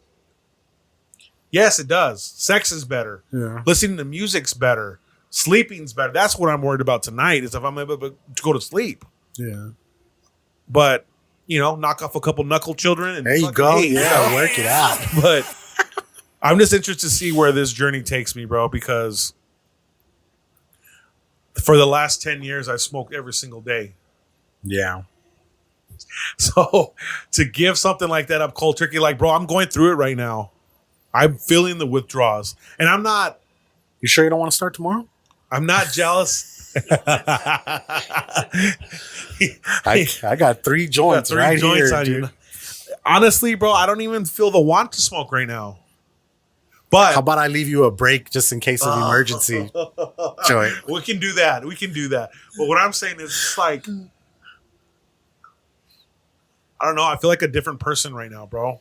Hey, bro. Do what you got to do. I feel like a completely different person. And like I said, it's not even been 24 hours.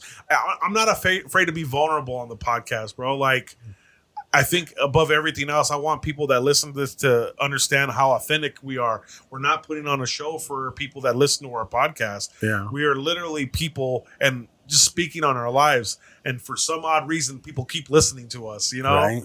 So shout out to y'all. Yeah, man. I don't think that I stopped with the situation like, oh, I'm in control of it. I can stop anytime I want. I hate that. That's a cop-out. But it's not benefiting anymore. Yeah. Like, I'm not receiving the same amount of satisfaction that I used to get from it. And that's why I just need to change, bro. So, hey, bro, I wish you the luck, bro. I'm not trying to be that little evil motherfucker on the shoulder and shit. No. I mean, I'm a grown ass man, bro. Yeah, at the end bro, of the day. there's a dispensary less than a mile away from my house. Oh, yeah. So, yeah. With that being said, I also have a fucking phone book full of fucking drug dealers, too, if I want to get that. Right? Yeah, compa. So, Funko Pop Talk. Dude, you know, the thing that I have to tell you this is fucking hilarious, is you remember me telling you when I got the Batman? Yeah. The 18-inch Batman. Which I still feel guilty for not getting. Don't even sweat that. But the funny part is I started hitting them up like, hey, yo, where the fuck's the other one? And they're like, we're out. There's no more. We're refunding you your money. Bro. Nah, bro, I'm glad you got it. I'm glad we got at least one. I'm glad we got it. I got my money back. Keeps getting worse. I got my money back. You know which one I'm gonna get? I'm gonna get the Darth Vader one for myself. Okay. You know what I'm saying? So we're straight. Don't even sweat that shit. But I'm gonna tell you this: for Christmas, don't buy me shit. But you will be receiving a gift, okay? Still getting you something for Christmas. No. It's just in my nature, bro. That's just I who I am. I feel you. That's just who I am. I feel you. But the cool thing, speaking of like fucking, what was it? I think that was our birthdays last year when I got us those Pop Yourself ones from Seattle. Yeah. That shit is finally available online now. Oh, you can customize them Yeah, online now? people can go now online and you can go, it's like $30 and you can get 2 of them. And, you know, you can accessorize it how you want. And then you can even have them ship it in a fucking a hard stack. Okay. Which is cool and shit, dude. So that's another, cool. what, $15? Nah, like $8 from them. Their hard stacks suck. I use these other ones and shit, dude. But I've been kind of, I sold 2 pops the day of the fucking thing, and it sucked because it was some dude on the Tucson Funko group, right? And he hits me up or he puts a message out. He's like, does anybody have any unsigned Gabriel Iglesias pops they want to get rid of? And I was like, yeah, I got a few. And he's like, oh, all right, cool. Like, what do you want? What do you want for him and shit? I'm like, well, this one I want 50, this one I want 20. You know, if you take both, I'll take 25. You take both of them, I'll knock $5 off and give it to you for 70, right? And he's like, all right, cool. And I'm like, by any chance, are you getting these signed? Like, do you have access to that shit? And then this dude was like, nah. And then I was like, oh, all right, cool. And then later on that day, he's like, yeah, actually, I do have access. And I'm like, dude, what the fuck, dude? Like, why don't you just come fucking correct the first time and shit? So like I stopped answering his fucking shit and he was just like, oh, come on. Like, bro, like hit me back, dude. I got to get these for my brother and blah, blah, blah, and this and that. And it wasn't until like later on that night and shit, I hit this fool back. And I was like, dude, I really wish you just would have been upfront with me. And he's like, oh, I can still get something signed for you. And I'm like, no, bro, I can't even trust you, bro. I'm like, straight up, I don't even know you. I can't trust you. I'm like, just meet me at this QT tomorrow. Come with fucking $70, blah, blah, blah. On the way there. Can I Zelle you? Nope, I want cash. And fucking, he's like, all right. And he pulled up on me and he fucking called me Nando like he knew me and shit. And I was like, what the fuck? Bro, we ain't friends. I was like, I don't know you, bro. But fucking, he took them shits. And then sure enough, dude, fucking day after the Gabriel Iglesias show, he posts some shits in there all signed. Yeah. And shit. And I was just like, oh, this motherfucker, man. But oh well. You have signed ones from him. I have almost all signed ones. I do have 2 now that aren't signed. One is like this what is it? The blacklight version. Yeah. And then I got one at the show. Actually, my nephew bought it for me because I bought him a dope ass Athletic A's hat from the store out there with like the I don't know what you call it, the 45 or 47s. some 47s, and it had the old white elephant on it and shit. And he liked the dad hat, and he's like, dude, that's a fucking badass hat. So I got him that, and he got me this. So you've seen the Fear of God hats, right? It has the Old English F on there. Oh yeah, I seen those. So his dad, that's Jerry Lorenzo. He's the Fear of God owner. Yeah. His dad played baseball. I forget what his dad's name is. Let me look. I have a fucking computer in front of me. Did that guy pass away? Jerry Lorenzo? The Fear of God dude? No. Or anybody from their camp? It's that fucking brand from LA. Ah, okay. Born and raised. Born and raised. Yeah, right. His dad. former MLB player, coach, and manager Jerry Manuel Sr. So his name's Jerry Lorenzo Manuel Jr. So anyways, he has like the Detroit D style, but the F. Well, he has the license that is the MLB logo on the back. Usually when you have hats, you don't have the MLB logo on there. That's its own fucking thing. Since the association with his dad, he was able to get the MLB logo on the back of his hat and the Fear God logo, which is super dope.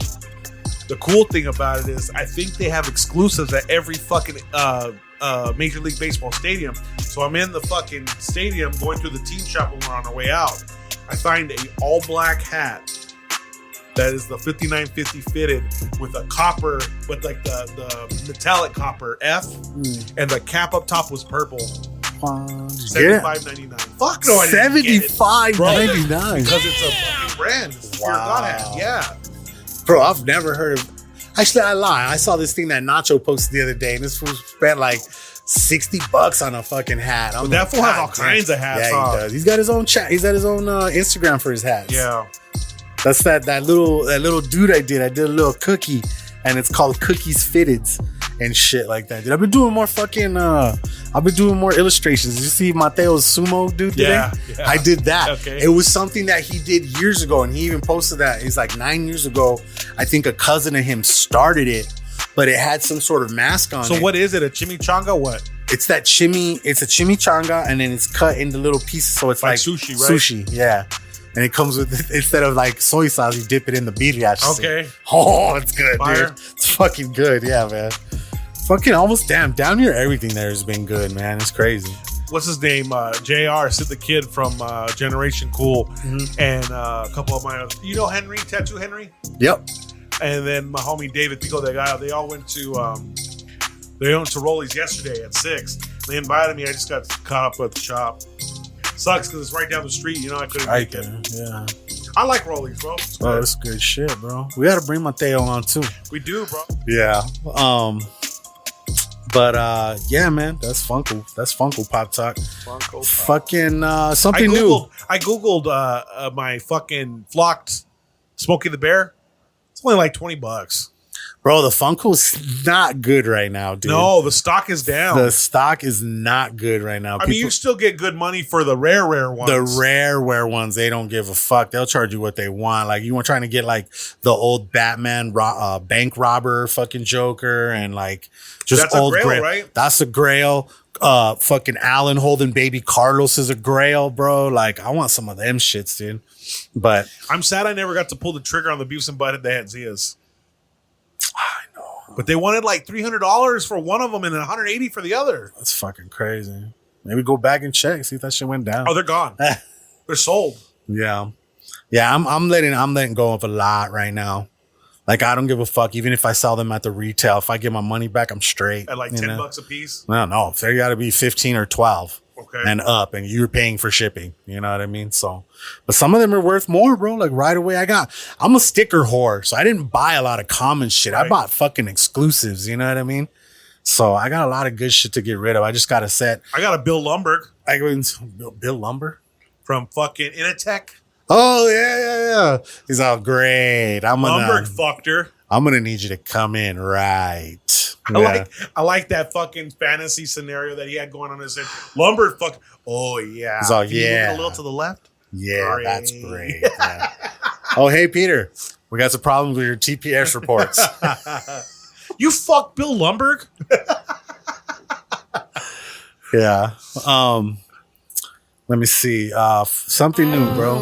My week. Did we start with something? I didn't think that. We didn't bring this shit up. No, we did not. I went. My lady actually bought these for us. They are late night loaded taco Doritos. I thought that sounded sexy right there. Late night loaded taco.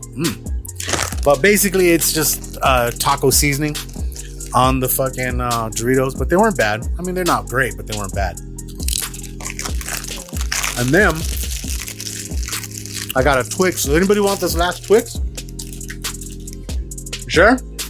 Sure? Right, okay.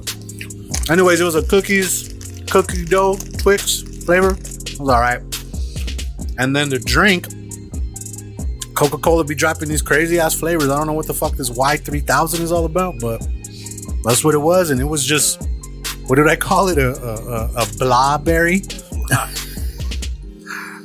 Try it out, guys. If you like Cokes, give it a shot. If not, steer clear because it's just bad sugar. I like when people are a little adventurous and like, you know what, I'll give it a try. Right? I might not love it, but I'll try. Yeah, I mean, at least you can tell somebody, hey, I tried that. It was shit. Don't do it. You know, save your friends. That's our job right here. We tried, so you don't have to. But yeah, check that shit out. It's on Patreon. I gave the Coke a fucking 2.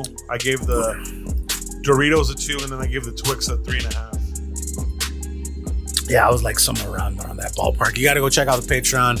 Filmed it on the 360 camera today. Oh, look at it. Just died? No, it blinked and then it's still going. Yeah, it's still going. So it's crazy. And maybe it'll record this whole podcast. That would be crazy. Huh? Green. Oh. Let me see. Maybe it's overheating. No, it's still nice and fucking warm. I'm just letting it go because for one, it's not fucking turning off by itself. And I don't want to lose the something new. So I figure we're just going to let it fly. And it'll record as much of this podcast as possible, which is how far deep are we in right now? Bro, we're like an hour and a half plus. Okay, yeah, we're almost there. But the good thing is it's been recording this whole time. I did take it down from 5K to 4K just to save a little bit of space. But I put a big card in this bitch, and this. I think what's gonna happen is the battery is probably gonna die first. Right. So hopefully within that process, this motherfucker will save this big, humongous fucking file that I'll have to go through later. And to edit these shits, you have to edit them either from the app on your phone or the app on here, and then you can take that footage into your shit. But you can't take anything directly off this into a fucking. You can't remove the disc and then plop it in something. You can, but it has to have the app on it. You have to edit it from the app because only the app can read the 360 format shit. So you have to go in there and pick how you want it to look, then export it, then you can put it into your shit. So company's own file type then. Yeah. It's pretty cool shit, bro. It's dope, dude. Like I said, there's a lot of possibility with this bitch, but I think there's something wrong with it because, like I said, the fucking power button, it's not turning off. So we're just gonna let it ride till the battery fucking dies, and hopefully this will be up on the Patreon for you guys. Sports, bro. Sports. Fucking football's back, dog. Oh god, I'm so excited, dude. ASU had their home opener against some fucking D2 team. They barely beat them by like a field goal, bro. Oh, okay. It got me worried. I know this is rebuilding year. We came off a 3-win season last year. We had a new coach. Yeah. We put ourselves bowl ban on ourselves this year, which is kind of a joke on the NCAA because we're not even going to win 5 games this year. So it's kind of like jokes on you. You know what I'm saying? Yeah. But U of A rolled through NAU, which wasn't the case. Well, I mean, they 2 years ago. Yeah, dude. Thank God they needed to redeem themselves on that. They look decent, bro. I didn't watch a lot of the game, but they got Mississippi State coming up this week. That's an SEC team. What are they in now? We are in the Big 12 next year. Okay, so still Pac-12 this year. Pac-12. There's no more Pac-12. Stanford and Cal just signed with the ACC. Okay, which is super weird because that's a fucking Atlantic Coast Conference. You're on 2 sides of the fucking country. Yeah. That's going to be a lot of traveling back and forth for everybody involved. Weird, you know? So, usually have 6 home games. It's 5 home games. If you're in the ACC, you're Boston College, you're Duke, you're North Carolina, you're Florida State, you're... Holy shit. You know what I'm saying? So there's a lot of those teams right there. So you got Stanford and Cal over here on the West Coast, the Bay Area. Yeah. And you got all these fucking Florida fucking Atlantic Coast teams, So I don't know how that realignment's going to work. Then the 2 redheaded stepchilds, Washington State and Oregon State, are basically without a conference. They're the last members of the Pac-12. Well, where did Washington go? Washington and Oregon went to the Big Ten. Oh, shit. Okay. Which makes sense because they're up there in the Pacific Northwest. The Big Ten's Midwest. So, I mean, it's 3-4 hour flights. Right. Nothing crazy. I think that was the smartest move. Other than us joining the Big 12. Nice. Both teams respectively, ASU and U of A. Oh, yeah.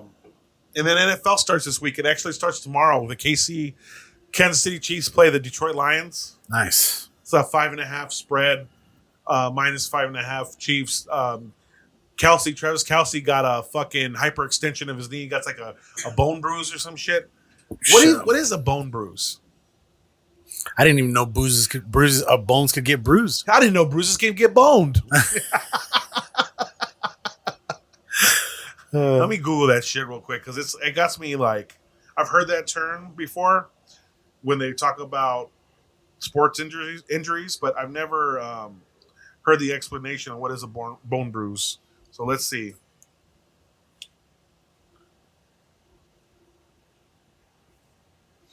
A bruise describes localized bleeding from smaller blood vessels, which typically doesn't require treatment.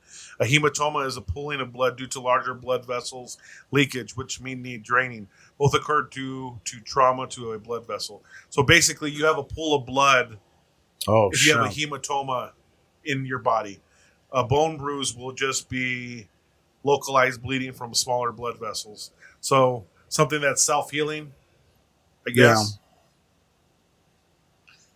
Swelling in the area, changing color of the injured area, pain and soreness. So that's what that is. Yeah, my Cardinals aren't going to do shit this year, though. Kyler Murray's still on the injury fucking list. So that means he's out till week 4.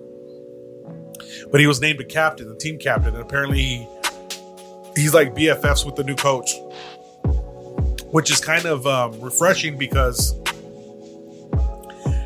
I don't know if you followed the Cardinals for the past couple of years, but Kingsbury had a fucking shit show. Like, he doesn't know what he didn't know what he was doing. You know, they didn't give the coach prior to him either. What was that fucker's name? Wilkes from the Carolina Panthers. They gave him a 1-year fucking deal. You know what they drafted? Josh fucking Rosen. Oh shit! First round pick. He was like number 7, right? 6 overall that year. Fucking sucked. Then we traded him off to the fucking Dolphins. Then we ended up getting Kyler Murray first round. But it's just they brought Kingsbury in because he used to coach Pat Mahomes at Texas Tech. But you slowly realize that your 6'8", 350-pound lineman can run a 4.7 40. So when you're scrambling and you're doing these pistol formations and you're doing these fucking 3 fucking handoffs in one play behind the line of scrimmage, all the linebackers and all the fucking linemen are fucking pushing through the line. You don't have 5 seconds to throw the ball in the NBA and the NFL. You go 3-step drop, bro, and by the time you're on your 3-step, if you don't throw it, you're getting sacked. Yeah. Didn't he coach Murray somewhere too? Oklahoma. Yeah, that's why they paired them together, you know? But yeah, that's a common theme now. A lot of these fools are wearing training bras. I'm going to type that in. Why do they wear training bras in the NFL?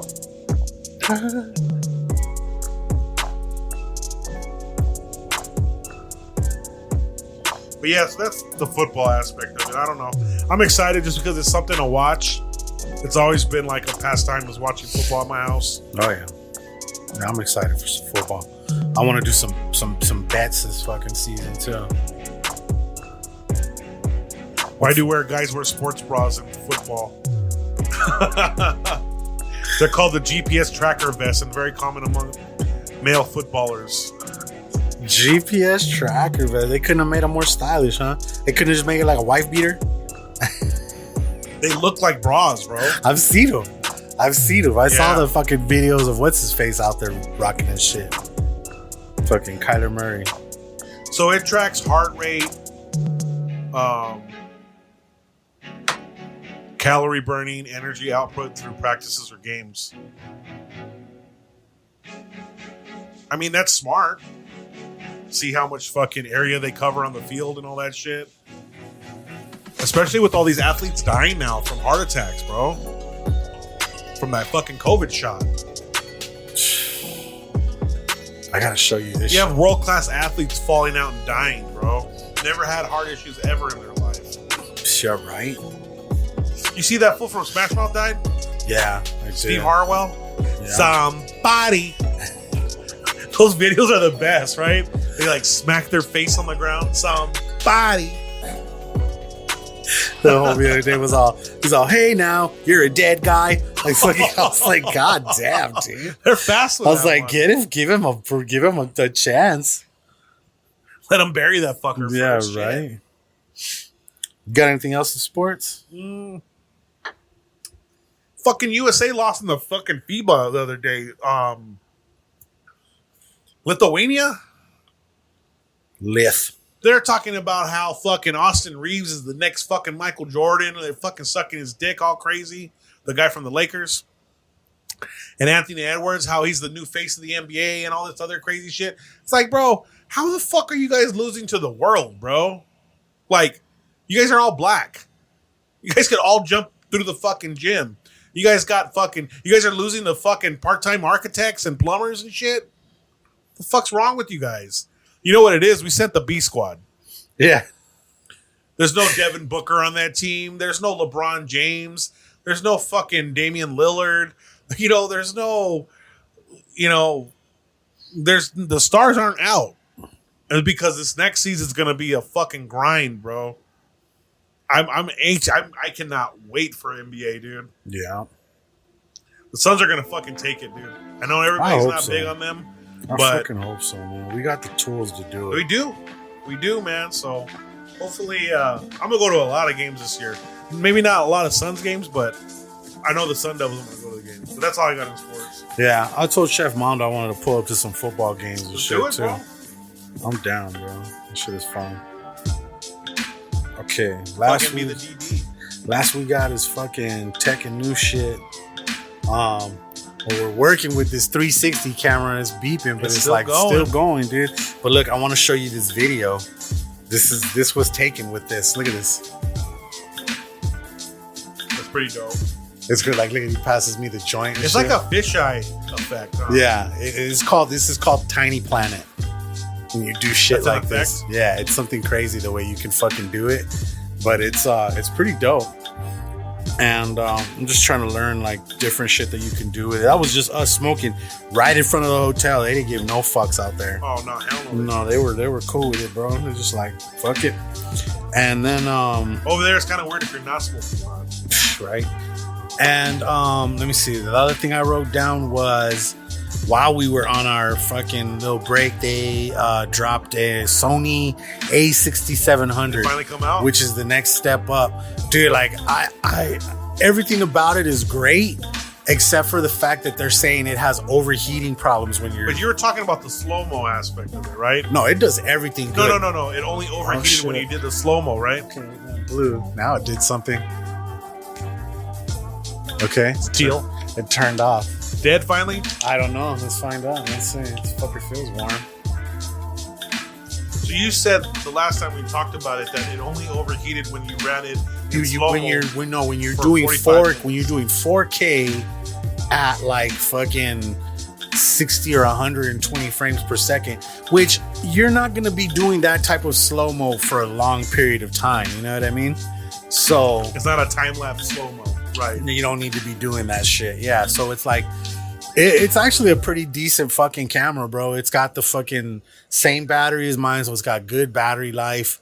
Like right now, I am probably going to see about either picking up that to have a third body or getting rid of my A6400 to get that one as my second body. But did you say that issue was going to be fixable by a patch down the road? I'm hoping so. Most of the time. And if that is the case, then you're going to be purchasing one? Oh, yeah, definitely. I might get it even as it is right now, bro. Like, I'm not going to be doing that kind of slow-mo for a long period of time. Well, and then thankfully, like I said, I have another camera as a backup just in case, you know? For that? Yeah.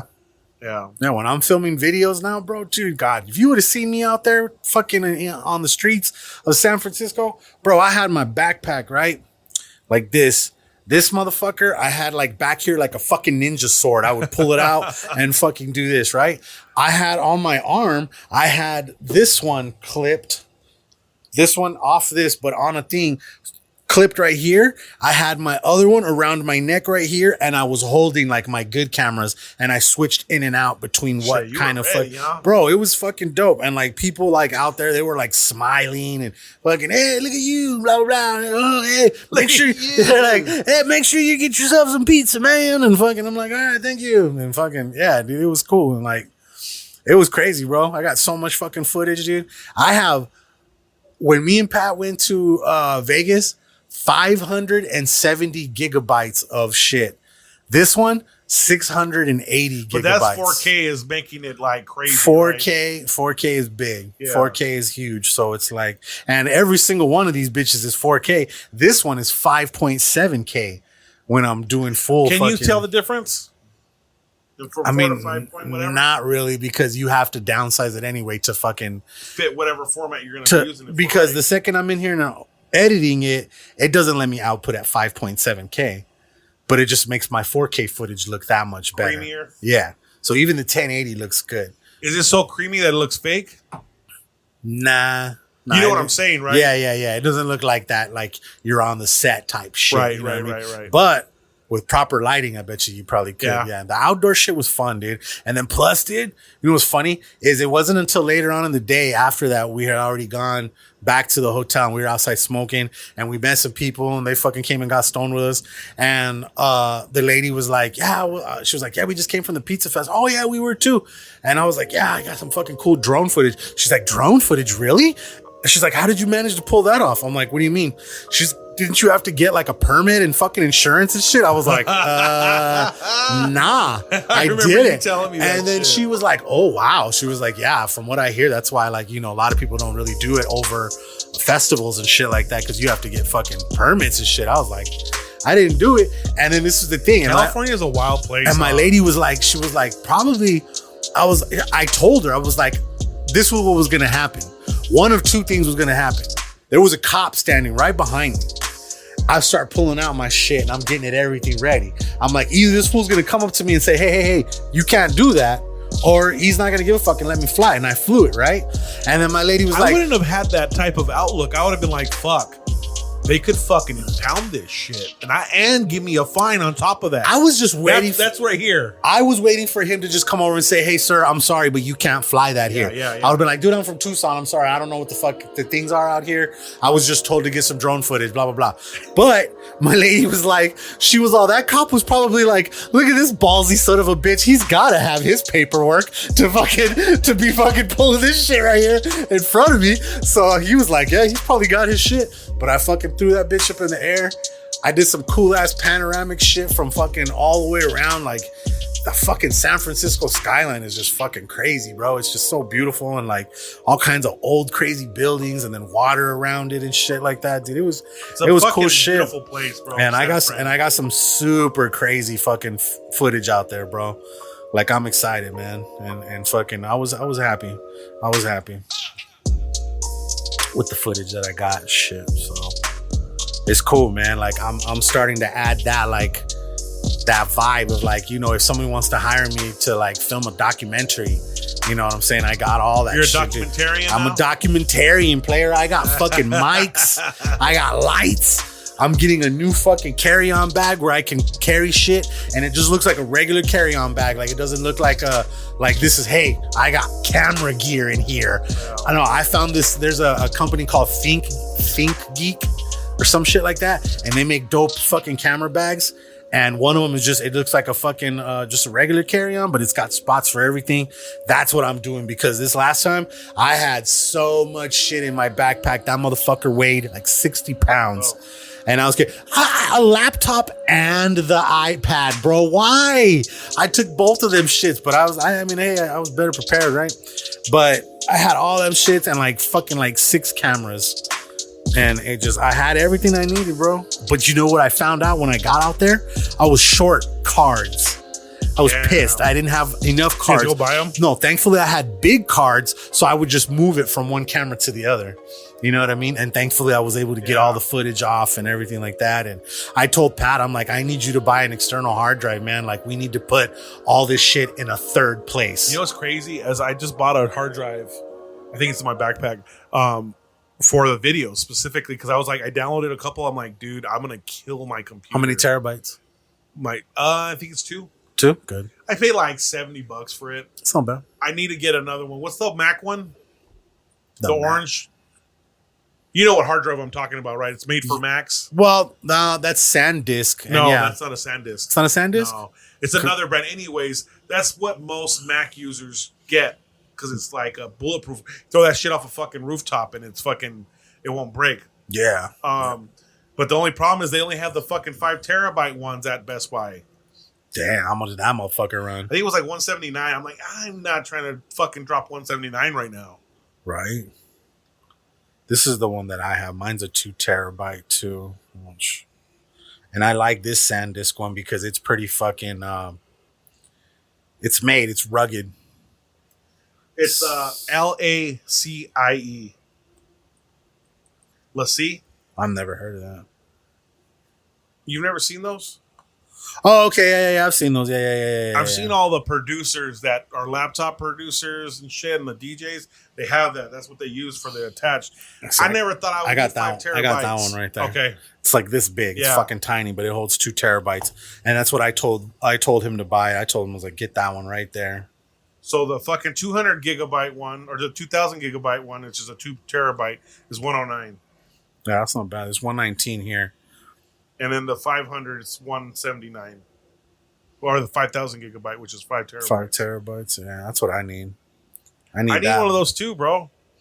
And I didn't think I would, man, but I just don't want to be 4K like footage is so much. I don't want to be like having the files on one hard drive and it gets corrupted and I lose everything, you know? You got to have a backup for your backup, for your dude. backup to the backup plan. Yeah, dude. It's fucking crazy. That's where this shit's at. So that's what I told Pat. I was like, dude, getting back right now, I'm going to buy like a bunch of little cards. What's a terabyte run of on Apple for storage? And is like Apple the cheapest? Internal? No, the cloud space. Oh, fuck. I don't know, bro. I pay like 30 some for that one package. And I think it gives me like 2 terabytes. That's a lot of storage. Yeah, but I'm using almost half of it already. God damn. Yeah. Watch, hold on. Let me see. Go a ahead. year? 37 a year? Yeah, it's a yearly subscription. I pay like $3 a month. No, it's monthly. $3 a month, yeah, for mine. I think I got like 50 gigs. The cheapest option that you can have. Mine's like the family plan. So like I share like with my lady and shit. Let me see. I can't imagine she. Dude, I have 1.2 terabytes used of 2 terabytes. Damn. Yeah, and it says, let me see here. It's funny because terabyte's 1,000 gigabytes, right? 837 gigabytes of fucking footage and video. Damn. I only have 741 gigs left. That's funny. God damn. Yeah, I need to figure that out.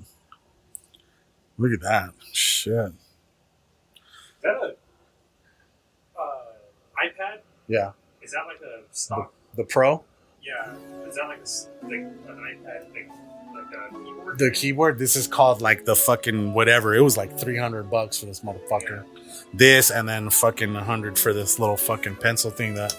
Oh, the pen didn't even come with it? No, dude, the fucking. Is that how it charges? Yeah, but you know what was dope though? I got the iPad at $100 off because I said I was in school. Yeah, they didn't ask me for a fucking thing, that's right? Funny. And then they gave me $100 cash back because it was a promo through them. So that paid for this. Yeah. And then it gave me fucking $69 cash back because I put it on the Apple Card. Nice. So it gave me that 5% cash back or whatever the fuck it was. About 50 times? Yeah, about 50 Yeah, bro. Yeah, this is. I'm trying to get it to the point to where, see, like this is what I need for when I pull up on clients. You know what I mean? So if I'm with the client, I can pull out this fucking, my board and I can like do, like rough sketches for like, because this is like a logo that a friend of mine wanted me to do. They were like, this is the name. It's an investment firm. So I'm just like sitting there doing different little fucking sketches. You know what I mean? And like, it's pretty. It's just like this is like a virtual whiteboard. You know what I mean? So it's pretty dope. And then that Procreate is dope. That's what motherfuckers use to do like really cool sketches and shit. And like, I was on my scheduling and everything on here. Are they vector? It's not vector based. That's the crazy part. Dude. That's why when motherfuckers create shit in Procreate, shit isn't fucking transferable for a screen print. Perfect media for fucking embroidery. But Fonz is, because he sent some files to my deal, and it's like, you had to fucking run them through the auto trace program in Corel Draw, which is pretty accurate. The only problem is a lot of lines are jagged, so you have to go in, double click it, pull up fucking bezier to fucking smooth it. I hate that. That's where I love Adobe because it's like super intuitive on getting the lines right the first time, you know? Yeah. I mean, that's the industry standard for a reason. Absolutely. But yeah, man, fucking that's it for fucking tech and new shit. And shit, got anything else? Show love and no love. No love to fucking Amanda. No love to Amanda. Fucking, God damn it, Amanda. I would be real with you, bro. I was kind of worried because my cousin was telling me that if they find like crack and shit in your car and you tell the insurance, they total that shit out. So it was kind of like a catch-22. I was like, yo, I'm gonna call them. I called them, right? And they wanted to fucking do the deductible to get the thing cleaned. And I'm like, they didn't even smoke crack in my car. You know, it was just, they were in my car. But and the crack pipe was in my car at some point, you know? My biggest thing is not having that smell for my kid to smell. Because I transport my kid in that car. Yeah. But I didn't smell anything in there, you know? I was kind of hoping that they would total it, but not total it. Because then I could go get a Tesla. You know, but then I realized then I'm going to have to put $5,500 down to get the payment that I want, you know, like that's tax title license and a little bit towards the principal, you know, because they're not cheap cars. No. And bro, have you checked insurance for those motherfuckers? No. They're more expensive than your car, bro. Shit, dude. Yeah. So, I mean, like I said, I was just like, I called up the insurance agent today and we were talking about scenarios. I'm like, you know what? The smell has dissipated dramatically, which there was never a smell in there. I said, and I have a friend, buddy, whose dad does the hazmat cleaning for hotel rooms. I made that up. I said, he's going to be able to do it for way cheaper than what the deductible is. So she goes, you know what we can do is we can close this. We can pause this. We'll end it so it can stay open. If we need to reopen it, I'll call you in about a week. And if you change your mind, we can get the car cleaned. Someone will tow your car. They'll run tests through it they'll be in hazmat suits and run tests of what drugs were used in there, and then they'll clean it. The services will run over $500 for that. You know what I'm saying? Oh yeah. So if in a week I decide I want to get the car detailed and cleaned chemically, I have that route, but I don't want to pay $500 for that shit. You know? Yeah. So. Well, your car's filthy. It might be worth it. Listen, bitch. I'm not the one with hail damage, right? Dude, yeah, I heard that fucking. But yeah, no love to fucking Amanda. I'll fucking turn my whole fucking life upside down. Not really, but you know. And then show love to my friend Josh Penny right here for fucking sticking through the whole podcast and chiming in when it was appropriate. Right? Hell yeah. Love when we have a studio audience. Absolutely. Feels like we're recording an episode of Full House. There's the fucking audience laugh. I'll put you better insert it right there. Fuck yeah, I got that shit on deck already. You better hit yeah. You know, the sad disappointment. Ooh. You're gonna have to put in the beginning of the episode. This episode was recorded in front of a live audience. Yeah.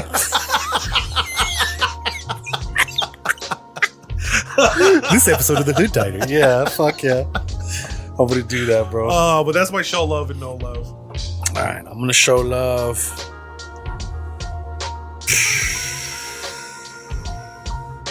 Show love to Pizza Pat taking me out there.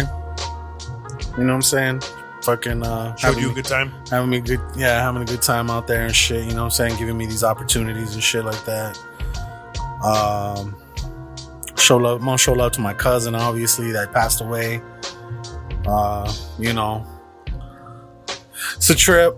Didn't really want to touch on it too much, you know. That's just, you know,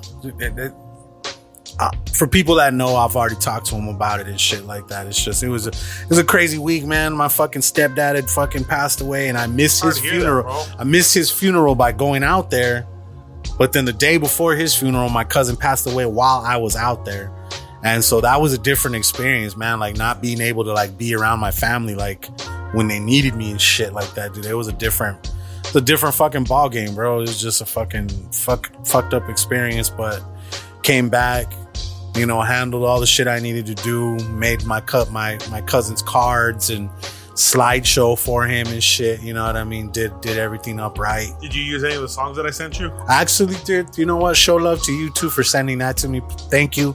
I did 3 songs, and the first one I did that War, Don't Let Nobody Get You Down, which was cool because that was like an old school song. Yeah. You know what I'm saying? And then I went with the Wiz Khalifa one, the See You Again one that you sent from the Fast and Furious shit. That was more my niece, his daughter's era, you know. And then after that, I ended it with fucking Boys to Men. How Do I Say Goodbye to God? Yeah. That one, and that's more our era. Me, my cousin Michael, my cousin Maricela, my cousin Marcos, my So you were able sisters. to incorporate different I did. It was pretty dope. And like the old school song was more like the pictures of him as a baby growing up. You know what I mean? And then the Wiz Khalifa one came out, you know, and because I didn't want to end it with that one. I wanted to end it with Say Goodbye to Yesterday. And it was just more current stuff, him with his daughter, his son, his granddaughter, you know, shit like that and shit. So it was cool. So thank you again for sending me that. I knew I was like, dude, it's like, I'm not gonna fucking Google this. And I'm like, no.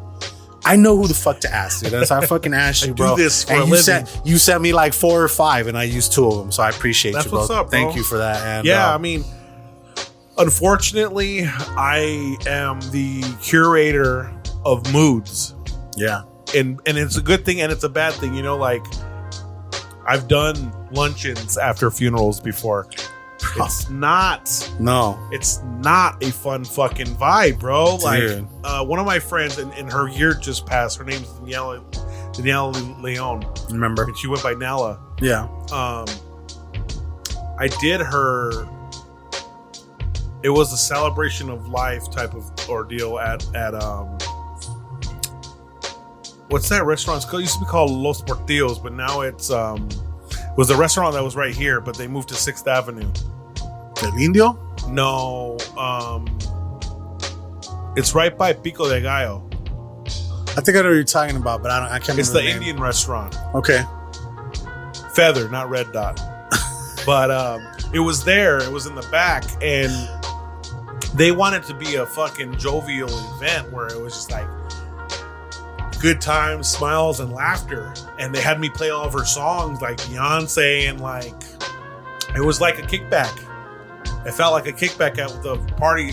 We used to go to my friend Nadine's house a lot, and I was seeing somebody, her roommate, and we used to party with Nella a lot there. Everybody used to party over there. It was the pregame and it was the after hour spot. Yeah. We would go to the clubs and then we would pull up there afterwards.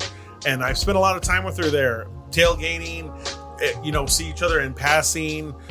She was a really good person. It was her 1 year just passed, and like I said, it's not always the best job being a DJ, you know? Yeah. Well, that was me having to go through all, like everybody sent me photos. Right. You know, so I was seeing photos I'd never seen before and having to put this in order and do it to the music. And it was fucking crazy. It's a double-edged sword because it's an honor as well. Yeah, exactly. But then you realize what you're compiling. Like, bro, I have a folder of fucking pictures that was used in my sister's slideshow when she passed away, bro. Yeah. I don't even look at those pictures, bro. They're in my fucking they're in a drawer somewhere, bro. Like, it's hard. It's tough. It's hard, bro. It's tough. You did a very difficult task. And then, but this is the crazy part, bro. Check this shit out. Is the night that I finished making it, and it's like the next day is the funeral and everything. And I'm telling my lady, I'm like, dude, you know what's crazy? Is I need to add this as a service that I provide now. You know what I'm saying? We're at the funeral's over. We're getting to the food, bringing shit, everything's unloading shit, and my lady goes, "Oh my god, babe!" And I'm like, "What the fuck?" She's all, "Look at this shit," and it's a text from one of her people that she works with, and it says, "Hey, do you think Fernando can put together a slideshow for my father that just passed away?" And I was like, "Bro, that's some crazy shit." What do you charge? You What's put appropriate? something. You know what I'm saying? Because this is the thing. You're not trying to fucking rape these people, but at the same time, bro, this is taking time away from your wife, taking time from your other projects. You have to charge for your services, you know? Mm-hmm. I know you probably give them a good rate, you know, but it's just, how do you charge appropriately? Because if you charge them by your normal per hour work, that's a whole different price than the homie hookup or a fucking death situation. Like, you have compassion, but at the same time, you are working. Yeah, I'm gonna put together packages, bro, that say like, because for the slideshow type shit, it's like it depends on like if they want like a song, particular songs, how many songs, how many pictures, and how many edits, and also, do you have these pictures digitalized? Do I need to scan them? You know what I mean? Like that all fucking plays plays a factor in the thing. So, but yeah, I already got it, and I actually just seen her right now. The cool thing is, that's what, like I said, before I came over, I went and cleaned, so now I don't have to go do it now. Nice. And while I was there, she was there, and she handed me a jump drive. She has all the pictures scanned. She said the name of the 2 songs, and she's like, she literally only had one request. She was like, there's a picture on here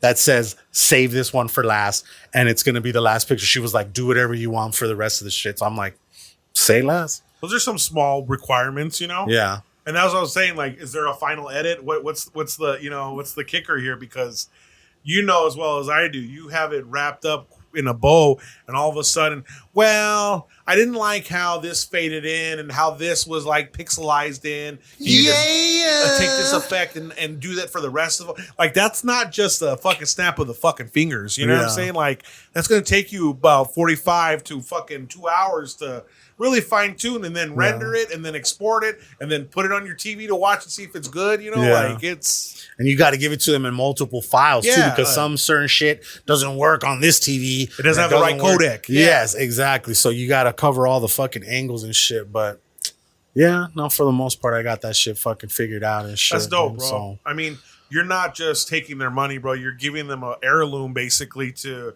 remind them of who that person was, bro. Yeah, the little prayer cards and shit. I made those myself, and I took them to fucking Kinko's and had to line them up so that when they're double sided, I cut them and shit like that, dude. Like fucking. Remember when you gave me the prayer card for Lolita? I saw Rihanna at the fucking club, right? And we were talking about her. I said, yeah, like I got this and she's with me every day. How random is that I'm bumping into you and this is something that we're talking about? She looked at it and she started crying. She's like, Robert, do you mind if I have this? I said, by all means, like that's your family. Like take it, you know, like she goes, they didn't even invite us to anything. They didn't include us in my tia dying. And she was sad, you know. I don't want to, you know, get into that because that's some other personal stuff. But you know, it's sad. It's not just like a profiteering business, but these are necessities that people need for funerals. And dude, and to be truthful, man, like if I could have paid somebody else to do it, I would have because of the fucking pain it puts you through. So I understand somebody having to go through that. Bro, they don't need that. No one would have done it justice like you would have done. Do you know what I'm saying? You know what I'm saying? You put that photo collage together that would have been better than any third party that would have done it. Yeah. It wouldn't have served the purpose. For me, my cousin did it for us. And that's like his business venture. He started doing all this other shit.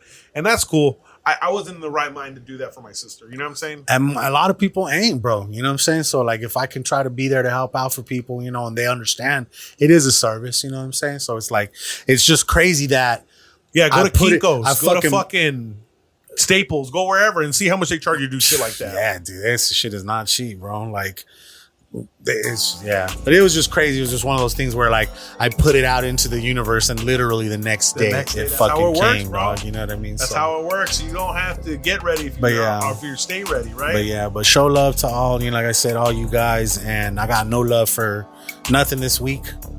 So, but yeah, man, that's about it. Ready to wrap that up? Let's wrap this motherfucker up. I want to thank you guys for tuning in. If this is your first time listening, please consider subscribing. If you like what you heard, please leave a rating and a review. If you really like what you heard, please consider becoming a Patreon member. There you get exclusive content such as our Something New reviews now being filmed on a 360 camera. Hopefully. We'll see how this one fucking comes up. Hopefully this shit fucking saved. Go to patreon.com/The Hood Diner. Click the link in the description below. We have no Hood Diner hotline, so fuck all that. And I am Casual520. It's KAZUAL520. I'm DJ_Sentry. Together you can find us at thehooddiner.com. There you get the links to all the socials, the links to all of our sponsors. Make sure you guys go to fucking Squared Up Pizza, man. They are making some new gangster shit. I showed these guys some photos of some private this is some cool shit. I'm gonna tell you guys here. This is an exclusive because Pat wants to come on and we're gonna talk about this. We're gonna start doing something really cool for the people that follow us, that engage with us and shit like that, that are really like, that really follow us and fuck with us. We're gonna start doing something called Pizza Pat's private pizza parties.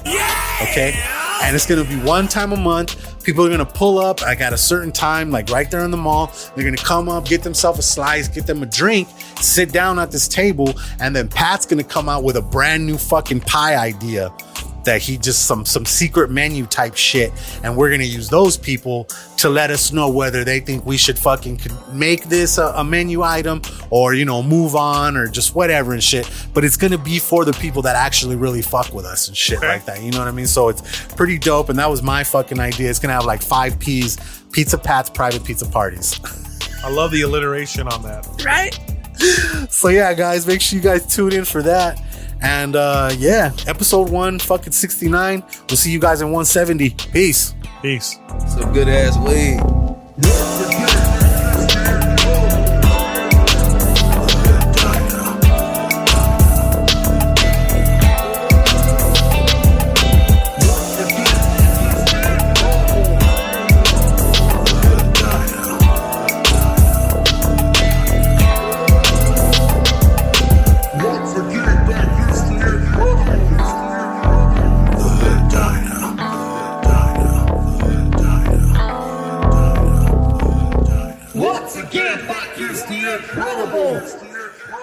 The Hood Diner. The Hood Diner. The Hood Diner. The Hood Diner. The Hood Diner. In a world on the brink of war, where millions of lives are controlled by a handful of men, now the truth can finally be told.